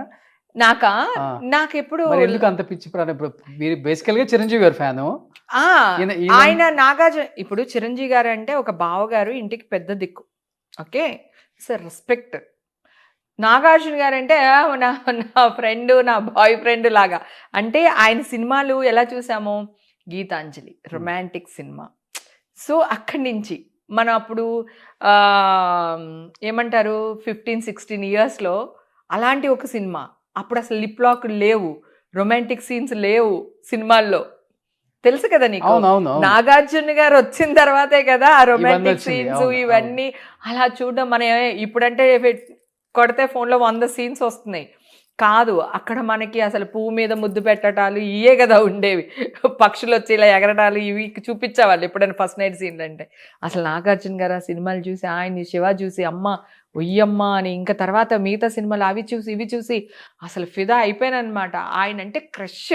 చిరంజీవి గారు అంటే ఒక రెస్పెక్ట్, ఒక ఫ్యామిలీలో నాకు పెద్ద నాగార్జున గారు నాకు క్రష్ అంటే ఎంత ఇష్టం తెలుసు, ఎప్పటి నుంచో తెలుసు. వారసుడు సినిమా చేశాను, అప్పుడు దూరం నుంచి చూసుకుని నవ్వుకునే వాళ్ళం. మా పక్కన సీన్లు జరిగేవి. నగ్మా నేను బాగా క్లోజ్గా ఉండేవాళ్ళు. మీరు అన్నారు చూడండి, నగ్మా వాష్రూమ్కి ఏమైనా వెళ్దామంటే అక్కడ అలా ఉండేవి కాదు కదా. సో నేను పట్టుకుంటే తను పట్టుకుంటే నేను అట్లా డ్రెస్సులు మార్చుకోవడానికి అట్లకి వెళ్ళేవాళ్ళం అనమాట. సో ఇంకా దానికి తెలుగు రాదు, వీళ్ళు ఏడిపించేవాళ్ళు నగ్మాని. ఏదన్నా అంటే ఈ హిమా ఏమంటున్నారు వీళ్ళు అనేది. అలాగా కొంచెం పరిచయం వారసుడు సినిమాకి. తర్వాత ఒక సినిమా ఏదో చేసినాము, గొప్పింటల్లుడు అనుకుంటా, బాలేబాబు సినిమా చేసినాము. దాంట్లో హీరోయిన్ నేను చాలా క్లోజ్ ఫ్రెండ్స్. ఆ సినిమాలో నాగార్జున గారిది 7 acres పక్కనే షూటింగ్ జరుగుతుంది. రోజు ఆయన అలా ఇది చూసేసుకున్నాను. ఆయన అంటే మాట్లాడడం తెలియదు నాకు, ఎందుకంటే ఉంటే కూడా నమస్తే అంటే నమస్తే అంటారు అంతే కదా. ఇలా చూసేస్తున్నాను. చూస్తుంటే సంగవి ఏం చూస్తున్నాను, నాగార్జున గారిని చూస్తున్నాను, ఎంత బాగున్నారు కదా అది ఇది అని చెప్పి మాట్లాడేది అనమాట. అంటే సంగవి నేను చాలా క్లోజ్గా ఉండేవాళ్ళం. కృష్ణవంశీ గారు నేను క్లోజ్ కదా, ఆ విధంగా సంగవి నాకు క్లోజ్ అనమాట. Okay okay. కానీ ఇప్పుడు హీరోయిన్స్ అదే క్లోజ్నెస్ ఉందా? ఫోన్ మాట్లాడుకుంటాం. ప్రియామణి నేను 100%. నేను వెళ్తాను వాళ్ళ సెట్కి, వెళ్తాను వాళ్ళతో కూర్చుంటాను, మాట్లాడతాను. ఎవరు క్లోజ్ గా ఉండే హీరోయిన్స్ అప్పుడు? వాళ్ళు నగ్మ గారు అందరూ. అంటే నగ్మ గారు ఇప్పుడు అక్కడ ఉన్నారు కనుక నాకు తెలీదు. ప్రియామణి అప్పుడప్పుడు కలుస్తుంటాం. సౌందర్య ఇది వరకు పాప మా ఆవిడ నేను బాగా కలిసేవాళ్ళం. ప్రియామణి నేను కలిసేవాళ్ళం. సంగవి నేను, వాళ్ళ అమ్మగారు అయితే ఇషాకి ఇన్ని క్రీమ్స్ తీసుకొచ్చి ఇచ్చారు. పుట్టిన 6 నెలలకో 7 నెలలకో ఆవిడ షూటింగ్ కోసం వచ్చారు. ఆవిడ ఇన్ని తీసుకొచ్చారు, ఇలా ఎండలో పెట్టు, ఇట్లా క్రీమ్ రాయి, అట్లా క్రీమ్ రాయి అని సంగవి వాళ్ళ అమ్మగారు చెప్పారు. అందుకని సంగవి నాకు చాలా క్లోజ్. ఓకే. వాళ్ళ అమ్మగారు కూడా చాలా క్లోజ్ నాకు. అప్పుడు ఎక్కడికైనా వెళ్ళాలంటే కూడా హైదరాబాద్ లో నేనే తీసుకెళ్లేదాన్ని. బాగా క్లోజ్. రోజా వాళ్ళతో నేను సినిమాలు చేయలేదు. మీనా మళ్ళీ క్లోజ్, ఆవిడతో సినిమాలు చేశాను నేను ఎక్కువ. అంటే నేను సినిమాలు చేసిన వాళ్ళతో మాత్రమే నేను కొంచెం క్లోజ్. అలా అప్పుడు తను చెప్పాను అనమాట, ఎంత బాగున్నా, నాకు ఎంత ఇష్టమో ఆయన అంటే అలా చూస్తుంటా అంటే రా అని చెప్పి నా చేపట్టుకుంది. ఇప్పటికీ ఎక్కడికంటే అమ్మో వద్దు వద్దు వద్దు వద్దు అంటున్నాను. టెన్షన్ వచ్చేస్తుంది నాకు. తీసుకెళ్ళి నుంచోపెట్టి, ఈ పిల్లకి నువ్వంటే ఎంత ఇష్టమో తెలుసా, నిన్న అలాగే చూస్తూ కూర్చుంది, ఇవాళ అలాగే చూస్తూ కూర్చుంది, నువ్వంటే చాలా ఇష్టం, చాలా ప్రాణం అది ఇది అన్నారు. నాగార్జున గారికి ఇలా చూడట్లేదు, ఇలాగే అని వాడిని అవును సార్, మీరంటే చాలా ఇష్టం సార్. అసలు ముఖం చూసి మాట్లాడట్లేదు ఆయనతో నేను. అప్పుడు ఆయన వెళ్ళడం, పక్కన కూర్చుని మాట్లాడడం, ఏదో కాళ్ళకి గోరింద పెట్టుకున్నాయి ఇట్లా ఫుల్గా. నాకు ఇష్టం గోరిందాకు పెట్టుకోవడం. నాకు అది కావాలన్నారు. వెంటనే కాళ్ళు లోపల పెట్టేసాను నేను. చీర కట్టుకుంటే కదా కాళ్ళు లోపల లాగేసాను. ఎందుకంత టెన్షన్ పడుతున్నావు అలా మాట్లాడేవాళ్ళు. అంటే ఆయన అప్పుడు హెన్న పెట్టుకునే వాళ్ళు, స్టార్టింగ్ డేస్ కదా, కలర్ కోసం హెన్న పెట్టేవాళ్ళు. ఇన్ని కలర్స్ అవన్నీ లేవు కదా. సో అప్పుడు నేను రేపు తీసుకొని వచ్చి ఇస్తానండి, మా ఇంటి దగ్గర చెట్టు ఉంది, గోరింతాకు ఇది అది ఇది అని చెప్పి. కానీ అప్పుడు ఫెస్టివల్స్ కూడా బాగా చేసుకునేవాళ్ళు కదా అందరూ. బాగా చేసుకునే సంక్రాంతి అన్ని చాలా బాగా చేసుకునే వాళ్ళు. బాగా సంక్రాంతి బాగా ఎవరింట్లో ఎక్కువ అంటే ఫ్రెండ్స్ ఇంట్లోనే బాగా ఎక్కువ. అంటే మేము క్యారెక్టర్ ఆర్టిస్టులు కనుక అంత పెద్దగా వాళ్ళ చనువు ఉండదు. కాకపోతే చిరంజీవి గారి ఇంట్లో ఎక్కువ ఫంక్షన్స్ జరిగాయి, పార్టీస్. స్టార్ట్ చేసింది ఆయన. ఆయన వాళ్ళ ఇంట్లో సురేఖ గారు కూడా అంత బాగా చూసుకునే వాళ్ళు, ఈ హీరోయిన్స్ ని అందరినీ కూడా. చిరంజీవి గారి ఇంట్లోనే స్టార్ట్ అయిందని వినేదాన్ని. ఇంకా హైదరాబాద్ వచ్చిన తర్వాత అడపా తడపా నేను వెళ్ళడం మొదలు పెట్టాను అనమాట. అప్పుడప్పుడు వెళ్ళడం, ఎనీ ఫంక్షన్స్ ఏది ఉన్నా కూడా పిలిచేవాళ్ళు, వెళ్ళడం అట్లా జరిగినాయి. సో ఫస్ట్ నాగార్జున గారిని అక్కడ చూసా, అక్కడ మాట్లాడా. అప్పుడు నాకు ల్యాండ్ లైన్ నెంబర్ ఇచ్చారు ఆయన, అన్నపూర్ణ స్టూడియోది. అది మనకి తెలియదు. నాగార్జున నాకు నెంబర్ ఇస్తారు అని ఫ్రెండ్స్ అందరితో వచ్చి టక టక్ కొట్టేసేవాళ్ళు. అక్కడ ఎవడో ఎత్తేవాడు, మనకి తెలియదు. అమ్మ కొన్ని రోజులు అలా జరిగింది. నాకు అసలు నా డ్రీమ్ చిరంజీవి గారితో, నాగార్జున గారితో నేను ఇంత క్లోజ్గా ఉంటాను నా జీవితంలో అనుకోలేదు. వాళ్ళిద్దరు నాకు రెండు కళ్ళు. బిగ్ బాస్లో కూడా వాళ్ళిద్దరూ వచ్చి అలా నుంచుంటే పక్క పక్కన ఎవరిని చూడాలి అనేది తెలియలేదు నాకు అసలు. కానీ లైఫ్లో అన్ని సాధించారు. ఆల్మోస్ట్ ఏమి లేని అమ్మాయి ఈరోజు ఇంత అచీవ్మెంట్ చేయటం చాలా గ్రేట్. అది ఇంకా మిగిలింది మాత్రం పాప పెళ్ళి. ఒక స్టార్ హీరో ఇంటికి కోడలుగా వెళ్తుందేమో, స్టార్ డైరెక్టర్ హీరో ఏదో సమయంలో బయట డిస్కషన్ జరుగుతుంది. అయిపోయి అలాంటి ఏం లేదు. ఇంకా ఈషా ఇండస్ట్రీలోనే ఇద్దామన్నా లేకపోతే బయట అలా ఏం లేదు. ఇంకా ఏం అనుకోలేదు. 23 అన్న మన కాలంలో 19కి 20కి పెళ్లి చేసుకునేది. ఇప్పుడు ఎక్కడ పెళ్లిళ్ళు జరుగుతున్నాయి. కొంచెం 26 అలా వచ్చినప్పుడు అప్పుడు చూడడం మొదలు పెడతా. ఇప్పుడు అసలు ఏం అనుకోవట్లేదు. నాకు అసలు ఇండస్ట్రీ అని బయట అని ఏం లేదు. కానీ ఇంకా అసలు పెళ్లి థాట్స్ అయితే ఏమి లేవు. ప్రస్తుతానికి జాబ్ చేస్తుంది. తనకి బిజినెస్ చేయాలని ఉంది, కానీ నేను జాబ్ చేపిస్తున్నాను. ఎందుకంటే తనకి తెలియాలి ఒక బాస్ ఎలా తిడతాడు, పని చేపించుకుంటాడు, ఈ అమ్మాయి ఎలా పని చేయాలి, ఈ అమ్మాయి కిందున్న వాళ్ళతో పని ఎలా చేపించుకోవాలి, అసలు బిజినెస్ అంటే ఏంటి, ఎంతమందితో మాట్లాడుతున్నాం, ఏ మీటింగ్ లో ఏం జరుగుతుంది, ప్లస్ మైనస్. అక్కడ కూడా శత్రువులు ఉంటారు మనకి, అక్కడ కూడా ఫ్రెండ్స్ ఉంటారు. సో వాళ్ళని ఎలా డీల్ చేయాలి అవన్నీ తెలియాలి అంటే ఫస్ట్ జాబ్ చేయాలి. మా అమ్మాయి జాబ్ చేస్తుంది ఇప్పుడు ప్రస్తుతం. ఆటోలోనే వెళ్ళిపోతుంది. పొద్దున్న ఆటోలో వెళ్ళిపోతుంది, వచ్చేటప్పుడు ఆటోలో వచ్చేస్తుంది. అన్ని పనులు నేర్పిస్తున్నారు ఇంట్లో. తను వంట చేయడం వచ్చి తనకి. బిర్యానీ బిజీ అయిపోతారు కదా ఆర్టిస్ట్ గా. పొద్దున వెళ్ళిపోతే నైట్ అయిపోయింది మీకు. అవును, ఇప్పుడు వంట కూడా చేయను. ఇషాకి అప్పు చెప్తా. కరెక్ట్ పాయింట్ చెప్పావు, నిజమే. నేను ఇప్పుడు వంట చేసి పెట్టి వెళ్ళే అంత ఓపిక లేదు నాకు. మనం షూటింగ్లు చేద్దాం హ్యాపీగా. మా అమ్మాయి క్యారేజ్ పంపిస్తుంది. ఇప్పుడు ఏంటి అప్పుడులాగా అక్క వదిన అట్లాంటివి ఇప్పుడు అమ్మకు కూడా రెడీగా ఉన్నారా? అప్పుడు కూడా మదర్ క్యారెక్టర్లు చేశాను నేను. చేసినారు కొంచెం. ఏ క్యారెక్టర్ అయినా ఒకే ఇంపార్టెన్స్ ఉండాలి అంటున్నా. అంతే. ఇదివరకు కూడా నేను దెబ్బలాడేదాన్ని. ఎవరైనా బ్రహ్మానందం వైఫ్ అని రాస్తే ఊరుకునేదాన్ని కాదు. బ్రహ్మానందం వైఫ్ ఏంటి, నా క్యారెక్టర్ ఒక పేరు లేదా, పేరు పెట్టండి, పేరు రాయండి డైలాగ్ లో. జనరల్ గా ఏం రాస్తారంటే స్క్రిప్ట్ రాసేటప్పుడు కూడా రైటర్స్ అప్పుడు అంటే వాళ్ళకి హేమ చేస్తుందని తెలియదు రైటర్లు. మామూలుగా బ్రహ్మానందం గారికి అయితే అని రాసేస్తారు కదా, Brahmanandam wife, MS Narayana wife. నాకే కాదు ఎవరికైనా అలాగే రాసేవాళ్ళు. తర్వాత మార్పిచ్చా. ఆ వైఫ్ క్యారెక్టర్ ఒక పేరు ఉంటుంది, అది హేమ అవ్వచ్చు, సుబ్బలక్ష్మి అవ్వచ్చు, ఏదైనా అవ్వచ్చు, అది రాయండి అనేదాన్ని. కానీ ఇప్పుడు ఆ నవ్వులాటగా కాకుండా సీరియస్ గా కూడా బాగా చేస్తారు మీరు. తల్లి రోల్స్ లో కూడా ఎమోషనల్ అదే చెప్పబోతున్నా. చాలా చాలా సినిమాలు చేశాను. అన్నయ్య సినిమాలో నేను సౌందర్యకి మదరు, మా ఆయన సారా తాగొచ్చి నన్ను కొట్టేస్తాడు. అవునవును. ఒక సీను చాలా ఈడ్చుకెళ్ళిపోతాడు జుట్టు అంతా పట్టుకొని, అట్లాంటి సీన్లు చేశాను. తర్వాత కొన్ని క్యారెక్టర్స్ అడుక్కునే క్యారెక్టర్లు చేశాను, చెప్పులు కుట్టుకునే క్యారెక్టర్లు చేశాను. విలన్గా చేయలేదు, వ్యాంప్ చేయలేదు. ఈ రెండు తప్ప ఆల్మోస్ట్ అన్ని క్యారెక్టర్లు చేశాను. కామెడీయే కాదు, చాలా సీరియస్ క్యారెక్టర్స్ చేశాను నేను. బట్ మళ్ళీ ఇండస్ట్రీ మిమ్మల్ని పిలవాలి, గుర్తించాలి. డెఫినెట్ మళ్ళీ ఇప్పుడున్న డైరెక్టర్స్ కూడా హేమ గారు మళ్ళీ వస్తున్నారు ఇండస్ట్రీకి, డెఫినెట్ గా మనం మంచి క్యారెక్టర్స్ చేపించవచ్చు. ఎందుకంటే కొన్ని వందల సినిమాలలో డిఫరెంట్ రోల్స్ లో చూసాం మిమ్మల్ని. అవును. ఒక్కసారిగా వీళ్ళందరూ ఖాళీగా ఉంటున్నారు, లేకపోతే సినిమా ఆఫర్స్ రావట్లేదు, దీనివల్ల కొంత డిప్రెషన్ కూడా ఉంటుంది మనిషికి. ఉండొచ్చు. షూటింగ్, మేకప్, ప్యాకప్ అలవాటు విన్నోడు ఇంట్లో ఖాళీగా ఇల్లు తుడుచుకుంటా, వంట కష్టం. చేసుకుంటా, లేకపోతే ఈ పార్టీలకు వెళ్తా ఉండలేం. అవును, కష్టమే. షూటింగ్ చేసి వస్తే హెల్దీగా ఉంటారు, అవును, ఇంకా బాగుంటారు. డెఫినెట్ గా హెల్త్ తో పాటు వెల్త్ కూడా కదా, రెండు ఉంటది. కానీ బాగా మెయింటైన్ చేస్తున్నారు. ఏంటి ఫుడ్ ఏం తీసుకుంటారు థ్యాంక్ అసలు? You, thank you. నేను పెట్టడం ఇష్టం నాకు తినడం కంటే కూడా, కానీ తింటా, బాగా తింటా. కారం 53 ఉంటాయి మీకు ఇప్పుడు 52. 52 అయినా బాగా మెయింటైన్ చేస్తున్నారు కదా. Thank you. Morning breakfast idli dosa అన్ని ఇడ్లీ దోశ అవే తింటాను, నాకు వేరే అన్ని తినలేను అంత. సాయంత్రం అయితే ఈ మధ్యన కొంచెం మార్చాను, ఏం లేదు, బేల్పూరి అంటాం తెలుసు కదా, అవునవును. దాంట్లోనే కొంచెం క్యారెట్ అంతా, ఒక క్యారెట్, ఒక కుకుంబర్ కట్ చేసుకుని, ఆనియన్, టమాటా ఇవన్నీ కట్ చేసుకుని, మరమరాలు అంటాం కదా మనం, బేల్ అంటే మరమరాలు వేసుకుని అట్లా కొంచెం నిమ్మకాయ పిండుకుని తిన్నా. దీనివల్ల ఏంటంటే క్యారెట్ మనకి ఐరన్, సో వాటరు కుకుంబర్ లో, సో మరమరాలు వచ్చి ఫ్యాట్ కాదు మనకి, సో అందుకని అవి ఇలా. నిమ్మకాయ ఏమో స్కిన్ కి మంచిది. అంటే evening time, night dinner skip చేసి ఇట్లాంటి ఏదో ఒకటి మేనేజ్ చేస్తున్నాను. ఓకే. డేలో నా ఇష్టం, ఆఫ్టర్నూన్ ఆఫ్టర్నూన్ నా ఇష్టం. కానీ నా ప్రాబ్లం ఏంటంటే ఒక ముక్కే ఫిష్ తినగలుగుతాను, ఇంతే అన్నం తినగలుగుతాను. అంటే నేను తినలేను బేసిక్ గా, అలా అలవాటు అయిపోయింది చాలా సంవత్సరాల నుంచి.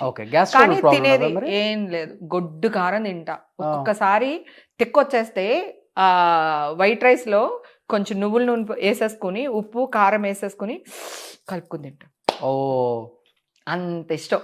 కారం కారం కారం ఉండాలి. పచ్చిమిరపకాయలు, పెరుగన్నం తిన్నా పచ్చిమిరపకాయ నంచుకునే పెరుగన్నం తింటాను. ఒకవేళ పప్పుచారు అవన్నీ చేసామనుకో, ఆ మజ్జిగ మిరపకాయలు, ఒడియాలు వేసుకునే తింటాను. ఇంత ఆవేశం మీకు? నాకేం ఆవేశం ఉండదు, నన్ను ఎవడు గోకూడదు. నేను నీ జోలికి రాలేదుగా, నువ్వెందుకు వస్తావు రాకో అంట, అంతే అంతే. అది నేను ఎందుకు వెళ్తాను? నువ్వు నన్ను ఏదోటి అంటే నేను వెళ్ళి కంప్లైంట్ ఇస్తాను. నిన్ను ఇప్పుడు అవతల నన్ను డాష్ అంటే నేను అనలేను. సో నాకు న్యాయం కావాలి, న్యాయానికి వెళ్తా. నువ్వు నా జోలికి రాక నేను నీ జోలికి రా. బయట చూసే వాళ్ళకేమో వేరేలాగా కనపడుతుంది, ఆర్టిస్ట్ గా ఉంటారా? కాదు కదా, ఆర్టిస్ట్ కాదు. ప్రాబ్లం ఎక్కడ వచ్చిందంటే చూసే విధానంలో ఉంటుంది. అదే నేను చెప్తున్నా, అదే కదా, చూసే విధానం. వాడు కనిపించాడు, ఇప్పుడు ఆల్రెడీ నన్ను ఎవడో ఒకడు పించేస్తాడు కదా, వాడు కనిపించాడు. నేను వెళ్ళింది మీడియాలో వస్తుంది, అదే నేను చేస్తా. నాకు ఈ మధ్య కాలంలో నేను లేడీ మెగాస్టార్ అని అర్థమైపోయింది నాకు. నా మీద కొన్ని వేల ఫ్యామిలీలు బతికేస్తున్నాయి. యూనో, ఒకడు మంచిగా రాసి బతికేస్తున్నాడు, ఒకడు చెడ్డగా రాసి బతికేస్తున్నాడు. బతకడానికి నేను చేశారు లాస్ట్ టైం ఒకసారి, వైరల్ అయింది అది. అవును, దీనికోసమే ఎవడో మీకు రాంగ్ మెసేజ్లు పెడుతున్నాడని చెప్పి మొన్నే ఆ కేసు రీసెంట్ గా క్లోజ్ అయిపోయింది. అది ఉందంట, నాకు కూడా తెలీదు. మొన్న కానిస్టేబుల్ ఫోన్ చేశాడు, మేడం ఇంకా ఏంట్రా ఇన్ని సంవత్సరాలు ఇంకా పెట్టాడు అసలుకి. వాడా ఒక్కడి కారులే, వాడు ఇష్టం వచ్చినట్టు పెట్టాడు. అసలు నాకు ఎలా ఉంటదంటే, బూతులు కాదు, రా నేను పెళ్లి చేసుకుంటాను, లేపుకెళ్ళిపోతాను, ఇట్లా పెట్టేవాడు. అర్ధరాత్రి 1 గంటకి 2 గంటలకి ఏం చేస్తున్నావే, అసలు వే అంటేనే నా వెళ్ళేది. అంటే నన్ను హేమని నన్ను అంటావా, వైఫై లాగా డగడగడగడగడగడని తిరిగేది. కానీ ఫస్ట్ అప్పుడు చాలా మంది ఆడపిల్లలకి ఇలాగే మెసేజ్లు వస్తే ఎవరికి చెప్పేవాళ్ళు కాదు. అప్పుడు నేను బయటకు వచ్చి నేను చెప్పిన తర్వాత చాలా కేసులు బయటకు వచ్చారు, చాలా మందిని మూసేశారు. అప్పుడు కొంతవల్ల మంచి జరిగింది మీ వల్ల 100%. తర్వాత మాఫింగ్ ఫోటోలు గుర్తుందా, ఇప్పుడు ఏఐ చేస్తుంది పాపం, అందరు అమ్మాయిల్ని గిగినీల్లో చూపిస్తున్నారు కదా, ఏఐలో వస్తున్నాయి ఇప్పుడు ఫోటోలు. అవి వేరే వాడు ఎవడో దుబాయ్లోనో అమెరికాలోనో ఉండి మార్ఫింగ్ చేసేవాడు ఫొటోస్. ఇగో మా అసిస్టెంట్ గారు ఉన్నాడు కదా, ఇళ్ళల్లా తిరిగితే ఏదో ఫోటో చూపించాడు, అందరు కలిసి చూస్తున్నాడు. కాదు, నాకెందుకో భగవంతుడి దయ వల్ల ఎవడు ఆ పనులు ఏమీ చేయలేదు. నాకు ఒక బ్యాడ్ న్యూస్ మీడియా వాళ్ళు వేశారు అంటే ఓన్లీ మొన్న జరిగిన ఇష్యూనే. నాకు ఈ రోజు వరకు ఒక్క రిమార్క్ లేదు, ఎవ్వరు నన్ను ఏమనలేదు. నేను మీడియా వాళ్ళని కూడా రిక్వెస్ట్ చేసింది ఏంటి, మీరు ఓకే పోలీసులు చెప్పారు, ఏం జరిగిందో మీరు ఆ న్యూస్ కూడా వేశారు కదా, సిలవలు పలవలుగా వేసేసారు. నేనేమంటాను, ఇప్పుడు కొట్టేశారు కదా, ఈ న్యూస్ కూడా వేయండి అని రిక్వెస్ట్ చేస్తున్నాను అందరినీ. ఎందుకంటే మీడియా నాకు చాలా బలం. ఈ రోజు హేమ మెగాస్టార్ చిరంజీవి అంత గొప్పలాగా చూపిస్తున్నారంటే మీడియానే, లేకపోతే మిగతా వాళ్ళని ఎవరైనా చూపించమని చూపిస్తారా? సో నా మీద ఒక న్యూస్ వేస్తున్నాడు, అంత ఎఫర్ట్ పెడుతున్నాడు అంటే నేనేదో నేను గొప్పదాన్ని, అందుకనే వాడు న్యూస్ వేసుకుని బతుకుతున్నాడు, రైట్? సో ఇలాగే అనుకుంటున్నాను నేను. ఇప్పుడు ప్రాబ్లం ఏంటంటే నువ్వు నన్ను గోకుతావు నాన్న, గోకినోడి నువ్వు కనపడవు. అయితే నన్ను గోకేడు కదా, కనీసం ఏదైనా క్రీమ్ అన్నా రాసుకుందాము, పుండు పడకుండా చూసుకుందాము అనుకుంటాను కదా. ఇది కనపడుతుంది మచ్చ, అదేలే ఊరంతా అది కనిపిస్తుంది. ఈ మచ్చ కనపడుతుంది. ఆడి గోకునోడు కనపట్ల, ఈ మచ్చ కనపడుతుంది. ఎందుకు? నేను ఇండస్ట్రీకి దూరంగా ఉన్నా 4 years, మీడియాకి దూరంగా ఉన్నా. నువ్వు ఎన్నోసార్లు ఇంటర్వ్యూ అడిగావు, నీకు చెప్పాను వద్దు నాన్న నేను మీడియాకి దూరంగా ఉంటున్నాను, నాకు వద్దు. ఆఫ్టర్ మా ఎలక్షన్ అవును నేను దూరంగా ఉన్నాను. కానీ ఎంత అన్యాయంగా ఒక ఆడపిల్లని ఇంత బద్నాం చేస్తారని అనుకోలేదు. ఏం జరిగినా నేను ఒక విక్టిమ్ని, ఒకవేళ అలా ఉంటే కూడా విక్టిమ్ని రోడ్డు మీద పాడేసి, వాళ్ళ ఫ్యామిలీని రోడ్డు మీద పాడేసి అలా ఉండకూడదు. సరే, కొత్త సంవత్సరంలో దేవుడు మనకి మామూలుగా ఇవ్వలేదు, కొట్టేసరి కేసు. తిరుమల తిరుపతి దేవస్థానానికి మనకి మంచి పిలుపు వచ్చింది, మంచి దర్శనం జరిగింది, వెళ్ళొచ్చాను. డెఫినెట్ గా ఆఫర్స్ వస్తాయి. ఇప్పుడు నేను ఆఫర్స్ కోసం నేనే ట్రై చేస్తాను. ఇందాక నేను చెప్పే లోపలనే నువ్వు 100 రకాలు చెప్పేసావు నువ్వు నాకు. నేను అందరి కోసం, ఇది వరకు నా కోసం నేను యాక్ట్ చేసుకున్నాను. నాకు పేరు రావాలి, నేను యాక్ట్ చేయాలి, నాకు డబ్బు రావాలి అని. ఇప్పుడు నేను యాక్ట్ చేయాలనుకున్నది నన్ను ఇష్టపడే జనాల కోసం. నేను ఫ్యాన్స్ అని చెప్పలేను. నేను వాళ్ళ ఇంట్లో ఒక అమ్మాయిని, వాళ్ళకి అక్కని, చెల్లిని, కూతుర్ని, మనవరాల్ని. సో వాళ్ళందరూ నన్ను కోరుకుంటున్నారు నువ్వు యాక్ట్ చేయాలి, నువ్వు యాక్ట్ చేయాలి అనేసి. ఆ పాజిటివ్ వాయిస్ వింటున్నాను కదా, నేను ఇప్పుడు వాళ్ళ కోసం చేయాలనుకుంటున్నాను. చేయండి. సో 100% యా, డెఫినెట్ గా. ఇప్పుడు నువ్వు అన్నట్టు నేను త్రివిక్రమ్ గారితో కానీ, మన సుకుమార్ గారితో కానీ అందరికీ ఫోన్లు చేసి నేనే మాట్లాడతాను. అందరితో నేను ఆల్మోస్ట్ మాట్లాడుతూనే ఉంటాను, కానీ ఎప్పుడు క్యారెక్టర్స్ అడగలేదు అని ఇప్పుడు అడుగుతా. సూపర్. నాకేం పర్లేదు, నాకు అసలు బతకడం చేతక లేదు అన్నప్పుడు గుడిమెట్ల దగ్గర అడుక్కుని కూడా తినేస్తాను నేను. నాకు అస్సలు ఏం లేదు, ఉండాలని లేదు. ఏం వరేవద్దు. 2026 మంచి సినిమాలు చేయాలి. కొత్త సంవత్సరం మీకు నిజంగా కొత్తగానే ఉండాలి. ఇంకా కొత్త డైరెక్టర్స్ వచ్చారు, కొత్త హీరోస్ వచ్చారు, అందరికి మీరు ఇష్టమై ఉంటారు డెఫినెట్ గా. ఆ హీరోకి అమ్మో, అవును, ఆ హీరోయిన్ కి బోల్డ్ క్యారెక్టర్స్ ఉంటాయి. అందులో మీరు చేస్తున్నారంటే వాళ్ళు డెఫినెట్ గా పిలుస్తారు. 2026లో కనీసం ఒక డజన్ సినిమాలతో మళ్ళీ మిమ్మల్ని చూడాలని మనస్ఫూర్తిగా కోరుకుంటున్నాను. ఈ సంక్రాంతి వన్స్ అగైన్ సంక్రాంతి శుభాకాంక్షలు మీకు, మీ కుటుంబ సభ్యులకి అండ్ అందరూ తెలుగు ప్రేక్షకులందరికీ కూడా. హేమ గారిని ఇన్ని సంవత్సరాలు ఎన్నో క్యారెక్టర్స్లో చూసి మనందరం ఎంతో ఎంజాయ్ చేసాం, నవ్వుకున్నాం. బట్ కొన్నిసార్లు ఆమె జీవితంలో కూడా కొన్ని చూసి నవ్వుకోవాల్సిన స్థాయికి రావాల్సి వచ్చిందంటే ఆమె వల్ల కాదు, కొన్ని కారణాల వల్ల. అది కూడా తొలగిపోయింది. మంచిగా మళ్ళీ హేమ గారిని బిగ్ స్క్రీన్ మీద ఒక మంచి యాక్ట్రెస్గా మనందరం చూసి ఆమెను సపోర్ట్ చేద్దాం. అండ్ ఇండస్ట్రీ కూడా సపోర్ట్ చేయండి. మంచి డైరెక్టర్స్ వచ్చారు, టాలెంటెడ్ డైరెక్టర్స్, అండ్ మంచి హీరోస్ వచ్చారు. చిన్నప్పుడు మనందరం ఆమె సినిమాలు చూసి పెరిగిన వాళ్ళమే. ఈ స్టార్ హీరో పక్కన ఏమో లేదు అంటే అతిశయోక్తి కాదు. అలాంటి సినిమాలు చేశారు. అలాంటి హేమ గారిని ఎంకరేజ్ చేసే బాధ్యత మళ్ళీ మన ఇండస్ట్రీది, మన డైరెక్టర్స్ది, మన హీరోస్ది. అందరికీ సంక్రాంతి శుభాకాంక్షలు అండి. హ్యాపీగా సంక్రాంతి చేసుకోండి, ఎంజాయ్ చేయండి. అంటే 2 తెలుగు రాష్ట్రాలకు కూడా ఇది ఒక మంచి ఫెస్టివల్. మన అనేవాళ్ళని అందరినీ కలుస్తూ ఉంటాము. సో ఈ సంవత్సరం నేను ఆంధ్రాకి రాలేకపోతున్నాను మదర్ ఇలా అవడం వల్ల. కానీ మీ అందరి తరపున నేను కూడా ఇక్కడ హైదరాబాద్లో మంచిగా సంక్రాంతి చేసుకుంటాను. ప్రతి ఒక్కళ్ళు నన్ను గుర్తు చేసుకోండి. మా హేమక్క బాగుండాలి, ఈ సంవత్సరం అంతా మా హేమక్కదే అని చెప్పి బ్లెస్ చేయండి please. Thank you so much. Sankranti శుభాకాంక్షలు వన్స్ అగైన్. సుమన్ టీవీలో మీ పర్సనల్ అండ్ బిజినెస్ ప్రమోషన్స్ కోసం కింది నెంబర్కి కాంటాక్ట్ చేయండి.